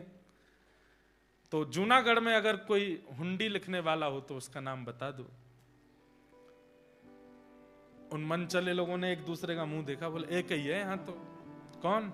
नरसिंह मेहता। बोले अब आएगा मजा, अब नरसिंह के पास ये जाएंगे, जाकर के उससे हुंडी लिखवाएंगे और 700 रुपए इसको दे देंगे, 700 सोने की मोहर, और उसको हुंडी लिखनी पड़ेगी और फिर वो फंसेगा।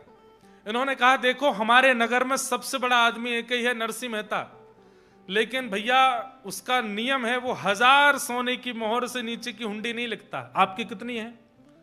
भैया हमारी तो 700 है। 700 भी बहुत बड़ी बात थी, लेकिन नरसिंह को फंसाना है ना, फिर तो आपका काम नहीं हो पाएगा। एकमात्र नरसिंह मेहता है जिसकी द्वारिका में गद्दी है, और यहां पर जितनी भी हुंडी लिखने वाले हैं उनकी द्वारिका में कोई गद्दी नहीं है। नरसिंह मेहता ही लिख सकता है, लेकिन वो 1000 सोने की मोहर से नीचे लिखता नहीं है। बोले अब हम क्या करें, हमें बता दो।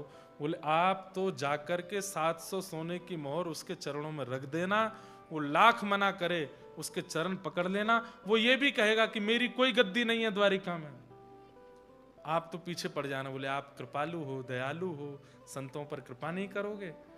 चरण धोके पीने लग जाना उसके, क्योंकि जानते हैं कि संत जब ऐसा करेंगे तो नरसिंह बेचारा रो के अंत में स्वीकार कर ही लेगा, खूब मना करेगा, लेकिन आप करके ही मानना। आहा, श्री प्रियादास जी, उन्होंने भक्ति रस बोधनी टीका में बहुत सुंदर वर्णन किया।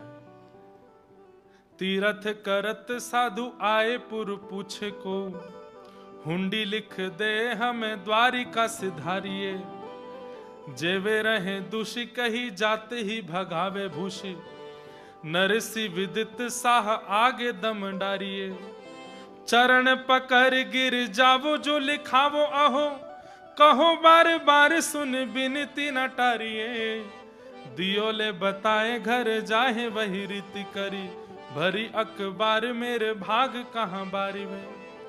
ये नाभा जी ने भक्तमाल जी की रचना की, उसमें उन्होंने छप्पे लिखा, उस छप्पे का विस्तार फिर श्री राधा रमणीय परंपरा में दीक्षित श्री प्रियादास जी ने टीका लिखी, भक्ति रस बोधनी टीका। उन्होंने इस प्रकार से भक्तों के चरित्र को विस्तार किया है, बहुत सुंदर है। ये भी इतने शब्दों में पूरी बात बता दी। बोले आप तो जाइए नरसिंह के चरणों में गिर जाइए। नरसिंह मेहता का घर भवन तो बड़ा बना ही हुआ था। जैसे ये साधु महात्मा गए घर देख करके और नरसिंह मेहता को देख करके बड़े प्रसन्न हुए। नरसिंह मेहता का स्वरूप था कि संतों को देखते ही चरण धोने भागते थे। चरण धोए,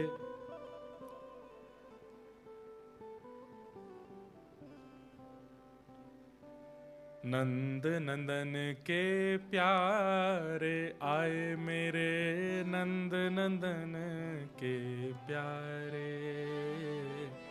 नंद नंदन के प्यारे आए मेरे, नंद नदन के प्यारे। नंद नंदन के आए प्यारे मेरे, नंद नंदन के प्यारे, नंद नदन के प्यारे आए मेरे।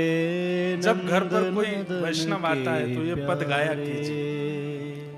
जैसे घर पे हम भी कईयों के यहाँ जाते हैं, थाल लेके आरती करते हैं, तिलक लगाते हैं। अब उसमें मंत्र विधि आप लोग क्या करेंगे, इतना सब कुछ कर दें तो अच्छी बात, लेकिन कभी कोई वैष्णव घर आवे तो ये पद गाइए, नंद नंदन के प्यारे आए मेरे नंद नंदन के प्यारे।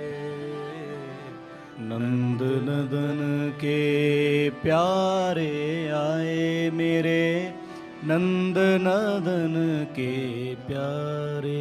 माला तिलक मनोहर बानो, माला तिलक मनोहर बानो मतलब वेशभूषा, धोती बगलबंदी कुर्ता आदि पहन के आए हैं। कैसे हैं नंद नंदन के प्यारे? बोले तिलक लगाया है, माला गले में पहनी है और सुंदर धोती आदि पहन के आए हैं। माला तिलक मनोहर बानो, माला तिलक मनोहर बानो। त्रिभुवन के उजियारे, त्रिभुवन के उजियारे। हृदय के मध्य विराजत श्री, हृदय के मध्य विराजत श्री। वृंदावन के दुलारे, वृंदावन मतलब ठाकुर जी, के दुलारे। इनके हृदय के मध्य में वृंदावन दुलारे श्री कृष्ण विराजमान है। नंद नंदन के प्यारे आए मेरे नंद नंदन के प्यारे। नंद नंदन के प्यारे आए मेरे नंद नंदन के प्यारे। अंत में परमानंद करत न्योछावर, परमानंद करत न्योछावर। परमानंद करत न्योछावर। परमानंद करत न्योछावर। वारी वारी हो बारे, हो बार बार हो बारे। नंद नंदन के प्यारे आए मेरे नंद नंदन के प्यारे। ओ नंद नंदन के प्यारे आए मेरे नंद नंदन के प्यारे। नरसिंह मेहता जी तो रोने लगे, उनके चरण धोने लगे। आहा, नंद नंदन के प्यारे मेरे घर आए हैं। जबकि रोज ही आते हैं, लेकिन हर बार भी उनका उत्साह कम नहीं होता। जैसे रोज किसी के घर संत आते हो तो निश्चित होगा कि 3-4 संतों के बाद में अब इच्छा कम होने लग जाएगी, उतना उत्साह नहीं रहेगा। पर नरसिंह मेहता तो हर दिन उसी उत्साह में रहते हैं जैसे मानो पहली बार कोई उनके घर आया हो। खूब तिलक माला इत्यादि लगा करके चरण धो करके खूब सुंदर किया। तो आपस में वो सब संत क्या कानाफूसी करने लगे। बोले इनको किसी ने बता दिया है कि हम हुंडी लिखवाने आए हैं, इसीलिए हमारे पांव वाँव धो के हमको मना रहे हैं कि हुंडी न लिखवाऊं। इनको पता चल गया है कि हम हुंडी लिखवाने आए हैं। तुरंत उन संतों ने उल्टे नरसिंह मेहता के पैर पकड़े। बोले नरसिंह जी, हमारी एक समस्या का समाधान करो। अरे अरे अरे, आप मेरे चरण क्यों पकड़, क्या बात है? बोले हमें पता है द्वारिका में आपकी गद्दी है, आप हमारी हुंडी लिख दो। हुंडी?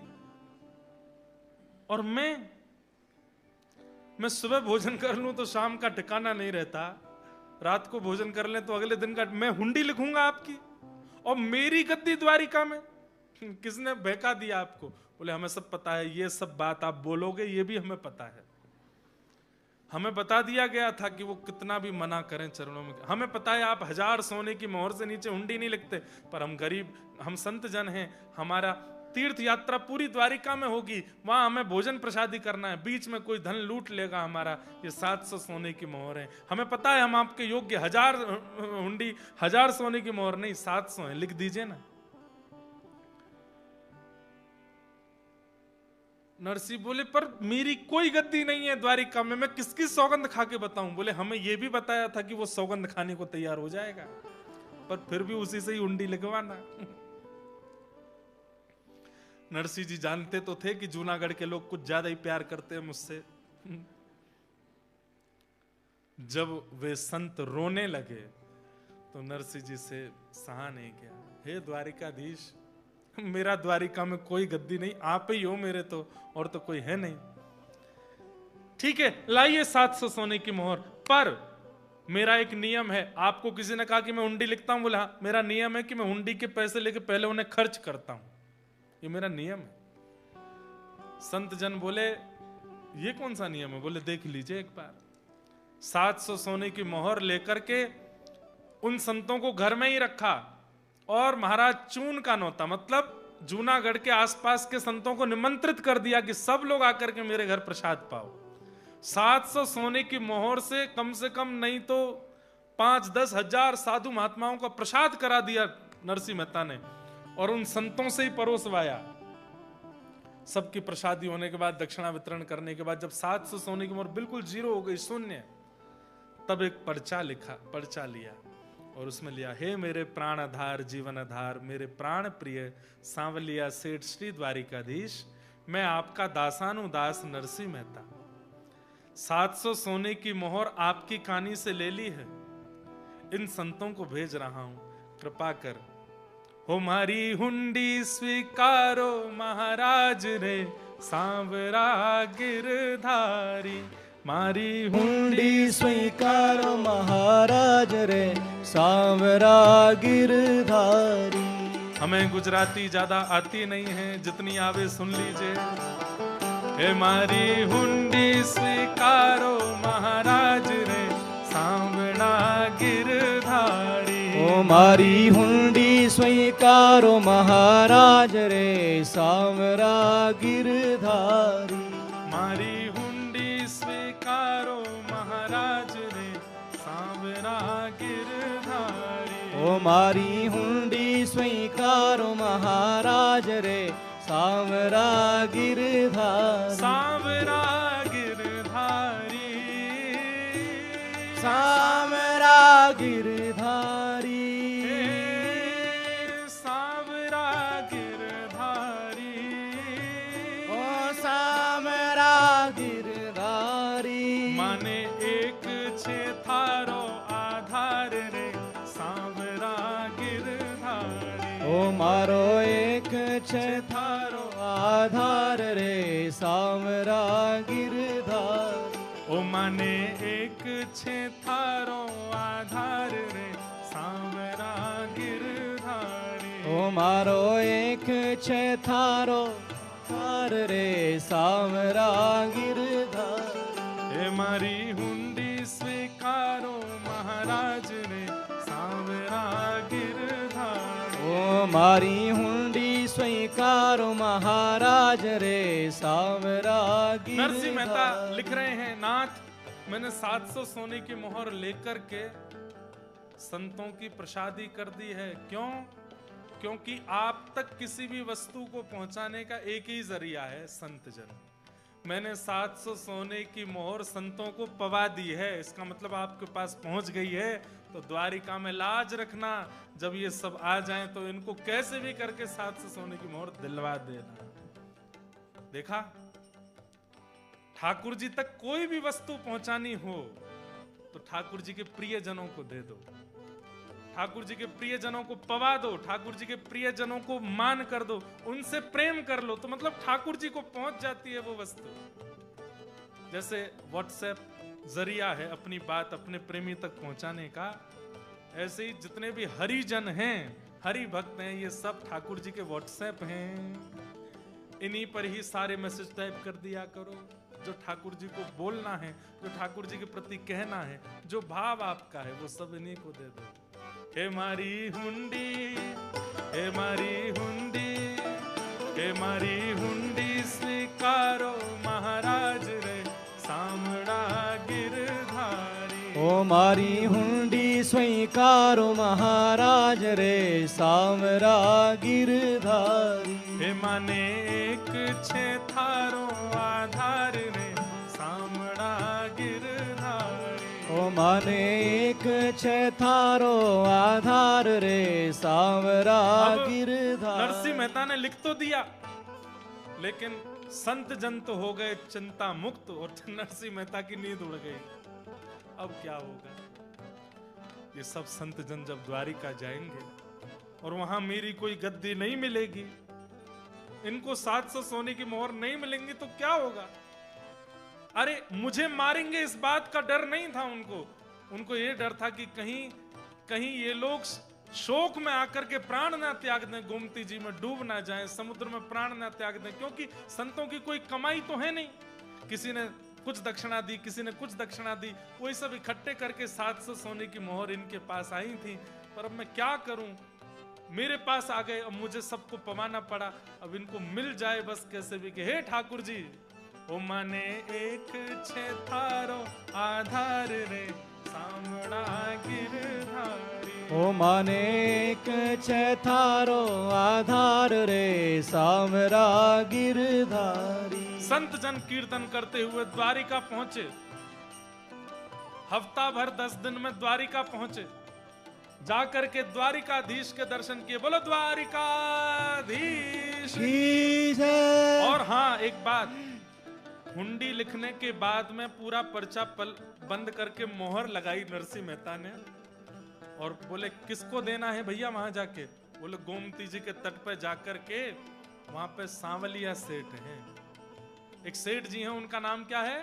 सांवलिया सेठ, उनको जाकर के ये दे देना। बोले अच्छा ठीक है। अब संत जन वहां पहुंचे, वहां जाकर के द्वारिकाधीश के दर्शन किए, जाकर के गोमती जी के तट पर देखे, दुकान आदियों में घूमते देखते रहे, कहीं कोई सांवलिया सेठ नाम कहीं लिखा नहीं। दुकानदारों से पूछा भैया हम लोग जूनागढ़ से आए हैं, नरसिंह मेहता जी ने हुंडी लिखी है हमारी, यहाँ कोई सांवलिया सेठ है? सब लोग देख करके बोले कोई सांवलिया सेठ नहीं, हम तो यहाँ इतने साल से हो गए द्वारिका में, यहाँ हमने कोई सांवलिया सेठ का नाम नहीं सुना। संत बोले ऐसा मत बोलो, हमारा हृदय निकल के बाहर आ जाएगा, जल्दी बताओ नरसिंह मेहता की गद्दी कौन सी? बोले कौन नरसिंह मेहता, कौन सी गद्दी? अरे हम हुंडी लिखवा के आए हैं। अरे तो हुंडी लिखने वाले अन्य शहरों में हैं, जूनागढ़ में कोई हुंडी लिखता है ये तो हमने कभी सुना भी नहीं है। संत जनों में 2-4 को तो बीपी हाई हो गया। बोले हमको तो पहले ही शंका लग रही थी, जब हम हाथ पांव जोड़ रहे थे, कह रहे थे हमारी हुंडी लिख दो, वो मना कर रहा था बार बार।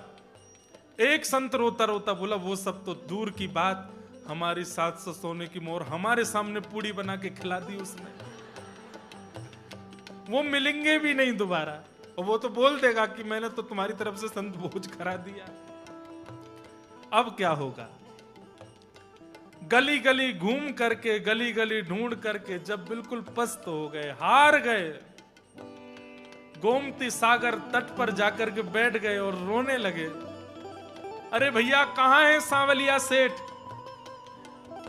तब आहा, श्री प्रियादास जी बहुत सुंदर वर्णन करते हैं। ठाकुर जी सांवलिया सेठ का रूप धारण कर रहे हैं। कैसा रूप धारण किया? माथे पे लपेटी राखी अटपटी पाग मोटी। सुनिएगा, माथे पे लपेटी राखी अटपटी पाग मोटी, खुली खुल जात चोटी फिरत ही न्यारी है। ऐसी पाग बांधी है ठाकुर जी ने, अपने केशों को, लंबे केश हैं ठाकुर जी के, उनको गूंथ करके पाग के अंदर रखा है कि मेरे लंबे केश ना दिखें। लेकिन श्री प्रियादास जी कर रहे हैं, माथे पे लपेटी राखी अटपटी पाग मोटी, खुली खुली जात चोटी। ठाकुर जी के बार बार केश बाहर आ रहे हैं। खिसक खिसक परी एड़िन लो धोती जात। आहा, बार बार ठाकुर जी की धोती नीचे उतर रही है तो उसको संभाल रहे हैं, कभी इधर से कभी इधर से, कभी अपनी पाग संभालते हैं। घिस अति अंग रखी घेर घर वारी है। सुंदर अंग रखा पहना है, बिल्कुल सेठ जैसे बने हैं। हे कट्टी सो लपेटी राखो लाभो सो दुपट्टा। और कैसे बने हैं ठाकुर जी? एक सुंदर धोती पहनी है, ऊपर अंग रखा पहना है, जैसे हमने ये पहनी है बगल बंदी। ऐसे ही ये 2 तनी की जगह जब यहाँ 6-7 तनी हो जाए तो अंग रखा हो जाता है। अंग रखा नीचे घेरदार होता है, जैसे माताएं पहनती हैं ऐसे घेरदार अंग रखा है, नीचे धोती है। यहां पर एक पटका कंधे पर है और दूसरा पटका हाथ पर है। आहा, कट्टी सो लपेटी राखो लाभो सो दुपट्टा, और पेटे रखो काड़ी कछु चाहक अगारी है। कान पे कमल वही बगल दबाए साहब। एक कान के ऊपर कमल पुष्प रखा है और कुछ कमल के पुष्प बगल में, जैसे सेठ होते हैं अदा में रहते हैं, कुछ कमल के पुष्प ऐसे दबा करके, कान पे कमल वही बगल दबाए साहब, कांधे धरी धम से सुथेली आने डाल, मारी हुंडी स्वीकारो महाराज रे सामड़ा गिरधारी। ओ मारी हुंडी स्वीकारो महाराज रे सांवरा गिरधारी। हे मारी हुंडी स्वीकारो महाराज रे सामड़ा गिरधारी। ओ मारी हुंडी स्वीकारो महाराज रे सांवरा गिरधारी। हे माने छे थारो आधार रे सामड़ा गिरधारी। हे मारो एक छे थारो आधार रे सांवरा गिरधारी। इतने में ही बैंत समझते हैं आप लोग? एक छड़ी होती है, बड़ी स्टाइलिश छड़ी, बूढ़े बड़े लोग कभी कभी लेके चलते हैं। बैंत खटकाते हुए, अपनी जूतियों की खनक करते हुए, इत्र की सुगंधी कमल घुमाते हुए, सिर पर पाग पहनी है, बीच बीच से उनके घुंघराले केश बाहर आ जाते हैं तो उनको भीतर करते हैं। यहाँ कमल लगाए हुए कमल नैन ठाकुर जी, और हल्ला करते हुए, अरे कोई जूनागढ़ हमारे सेठ नरसिंह मेहता के यहाँ से हुंडी लिखवा के आया है क्या? अरे सांवरिया सेठ हम ही हैं, आइए हमसे मिलिए। जैसे ही सांवरिया सेठ आवाज सुनी संतों के, तो जैसे मानो जान में जान आई। बोल कहाँ है, कहाँ है, कहाँ है? तभी देखा अंधेरे में से श्वेत वस्त्र पहने हुए साक्षात द्वारिकाधीश सांवरिया सेठ बन करके आए हैं। बोलो द्वारिकाधीश की जय। बोलो सांवरिया सेठ की जय। ठाकुर जी आ गए। संत जन पहले तो भैया देखते ही रह गए, क्या सुंदर छवि, कैसे नेत्र, कैसे गाल, कैसी नासिका, कैसी मुस्कान। अरे महाराज आप लोग ही आए हैं क्या जूनागढ़ से? बोले हाँ हम ही आए हैं, 700 सोने की मोहर की हुंडी लिखवाई, जल्दी दीजिए, पत्र कहाँ है? पत्र देख करके पहले तो ठाकुर जी ने सिर से लगाया, ओहो आप लोग कितने भाग्यशाली, हमारे सेठ जी से मिलके आए हो। आपस में संत जन जो गालियां दे रहे थे उनको, नरसिंह मेहता को, उनको कोई समझाने, देखा सच्चा है वो, इतना सुंदर, उसका नौकर है ये ये उसका नौकर है, देखो उसका पत्र देख के माथे से लगा रहा है। पत्र खोल करके जैसे ही पढ़ने लगे, ठाकुर जी के नेत्रों से अश्रु गिरने लगे। कितना सुंदर पत्र लिखा है। महाराज आपकी 700 सोने की मोहर बिल्कुल तैयार है, बल्कि हमारे सेठ जी ने हुंडी में लिखा है 700 से अधिक भी अगर आपका खर्चा हो तो वो भी मैं वहन करूंगा। सेठ जी की बड़ी कृपा है। तो एक ने पूछ लिया, बोले ये जो जूनागढ़ वाले नरसिंह मेहता, इनका कारोबार क्या है, इतनी बड़ी इनकी? बोले कारोबार तो हमको पता नहीं, हम तो छोटे मोटे उनके नौकर हैं, हमको वो बताते नहीं है। पर इतना मैं बता सकता हूं कि द्वारिका की गद्दी उनकी समस्त गुजरात की गद्दियों में सबसे छोटी गद्दी है, इससे बड़ी बड़ी गद्दियां हैं उनकी। वो तो बहुत बड़े सेठ हैं भैया, हमें तो उनके दर्शन ही नहीं मिल पाते हैं। आप लोग, मैं आपके चरण छू लूं जरा। ठाकुर जी चरण छू रहे। संतों को पहले लेकर के गए ठाकुर जी अपने भवन में, रुक्मणी आदि भी सब रूप बदल के वो सेठानी बन के खड़ी हैं। पवाओ संतों को प्रसाद पवाओ। सोने की थाली में महाराज दे करके संत जन कहें ये तो नौकर है, इसके यहाँ सोने की थाली है, इसकी सेठानियां तो देखो कैसा सुंदर। भैया नरसिंह मेहता क्या अद्भुत आदमी है वास्तव में। ठाकुर जी ने इतना चकाचक उनका आनंद कराया। 700 सोने की मोहरों से जो संत भोज करना था तीर्थ यात्रा की पूर्णता पर, ठाकुर जी ने स्वयं उन संतों की इससे बड़ी तीर्थ यात्रा की पूर्णता क्या होगी कि ठाकुर जी स्वयं परोस रहे हैं पंगत में, सब संतों को परोस करके, सबको दक्षिणा दे करके। अरे कम से कम 7000 सोने मोहर, इतने का सब हुआ खर्चा, और सब ठाकुर जी ने वहन किया। संतों ने कहा अब हमारा वापस जाने का समय आया है, आप हमें जाने दीजिए। तो ठाकुर जी बोले हमारे सेठ जी के लिए मैं भी एक पत्र लिख दूं। और ठाकुर जी ने विपरीत पत्र लिखा। और पत्र में नरसिंह मेहता जी को अपना प्राण कह करके कहा, मेरे प्राण प्रिय नरसिंह, दुनिया ने मुझे चितचोर कहा, दुनिया ने मुझे चोर अग्रगण्य कहा, पर तुमने मुझे सेठ कह करके बुलाया है, तुमने मुझे सांवरिया सेठ बना दिया।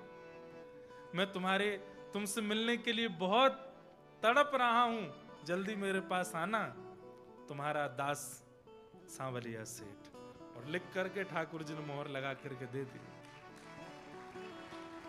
संतों को क्या पता कि ये भक्त भगवान की वार्ता, उनको तो लगा ये नौकर और स्वामी हैं। वहां लौट करके संत जन जैसी गए, नरसिंह मेहता ने दूर से देखा। नरसिंह मेहता पत्नी से बोले, बोरिया बिस्तर मांगो, भगो यहां से, ये मारने आ रहे हैं हमको। वे तो नाचते गाते हुए आ रहे थे। नरसिंह मेहता ने जैसे ही देखा, भगवान मुझे क्षमा कर दीजिए, आप कुछ कहें उससे पहले मैं ही क्षमा मांग लेता हूं। बोले, क्षमा हृदय से लगो हमारे। अरे भैया, तुम्हारा नौकर कितना सुंदर था, वो सांवरिया सेठ कितना बढ़िया, उसके घर, उसकी सेठानियों, हम संत जन हम तो बिल्कुल मर्यादा में रहते हैं, बिल्कुल, पर उसकी सेठानियां भी इतने शिष्टाचार से, इतने व्यवहार से सब पवा रही थी। आप सब क्या कह रहे हैं? बोले, हाँ, उन्होंने पत्र दिया। पत्र खोल करके जैसे ही नरसिंह मेहता ने देखा, नेत्र सजल हो गए। मेरी हुंडी स्वीकार ली है, किसने? सांवरा गिरधारी। नरसिंह मेहता जी तो नाचने लगे, आनंदित हो गए, प्रसन्न हो गए, उन संतों के साथ नाचने लगे। अब मैं क्या सत्य बताऊं आपको कि आप किससे मिलकर के आए? अरे भैया, वो नौकर नहीं है, वो सबके स्वामी है, साक्षात द्वारिकाधीश आए थे। मेरी कोई हुंडी नहीं है वहां पर, मेरी कोई गद्दी नहीं है, मेरा कोई नौकर नहीं है। मैंने आपके उस पत्र में द्वारिकाधीश से प्रार्थना की थी कि आप ही लाज बचाइए, वही आए। और सब सत्य नरसिंह मेहता ने बताया। संत जन धन धन्य हो गए। बोले, हमने तो, इससे बड़ी तीर्थ यात्रा का समापन क्या होगा कि प्रत्यक्ष ठाकुर जी का दर्शन हमको, नरसिंह मेहता तुम्हारी वजह से हो गया। नरसिंह मेहता जी ने कहा, अब आप लोग भी यहीं रुक जाओ, हमारे भवन में ही रहो हमारे साथ। और उनको भी वहीं रोक लिया। ऐसे नरसिंह मेहता अपनी पत्नी के साथ खूब सुंदर ठाकुर जी की सेवा में लगे हैं।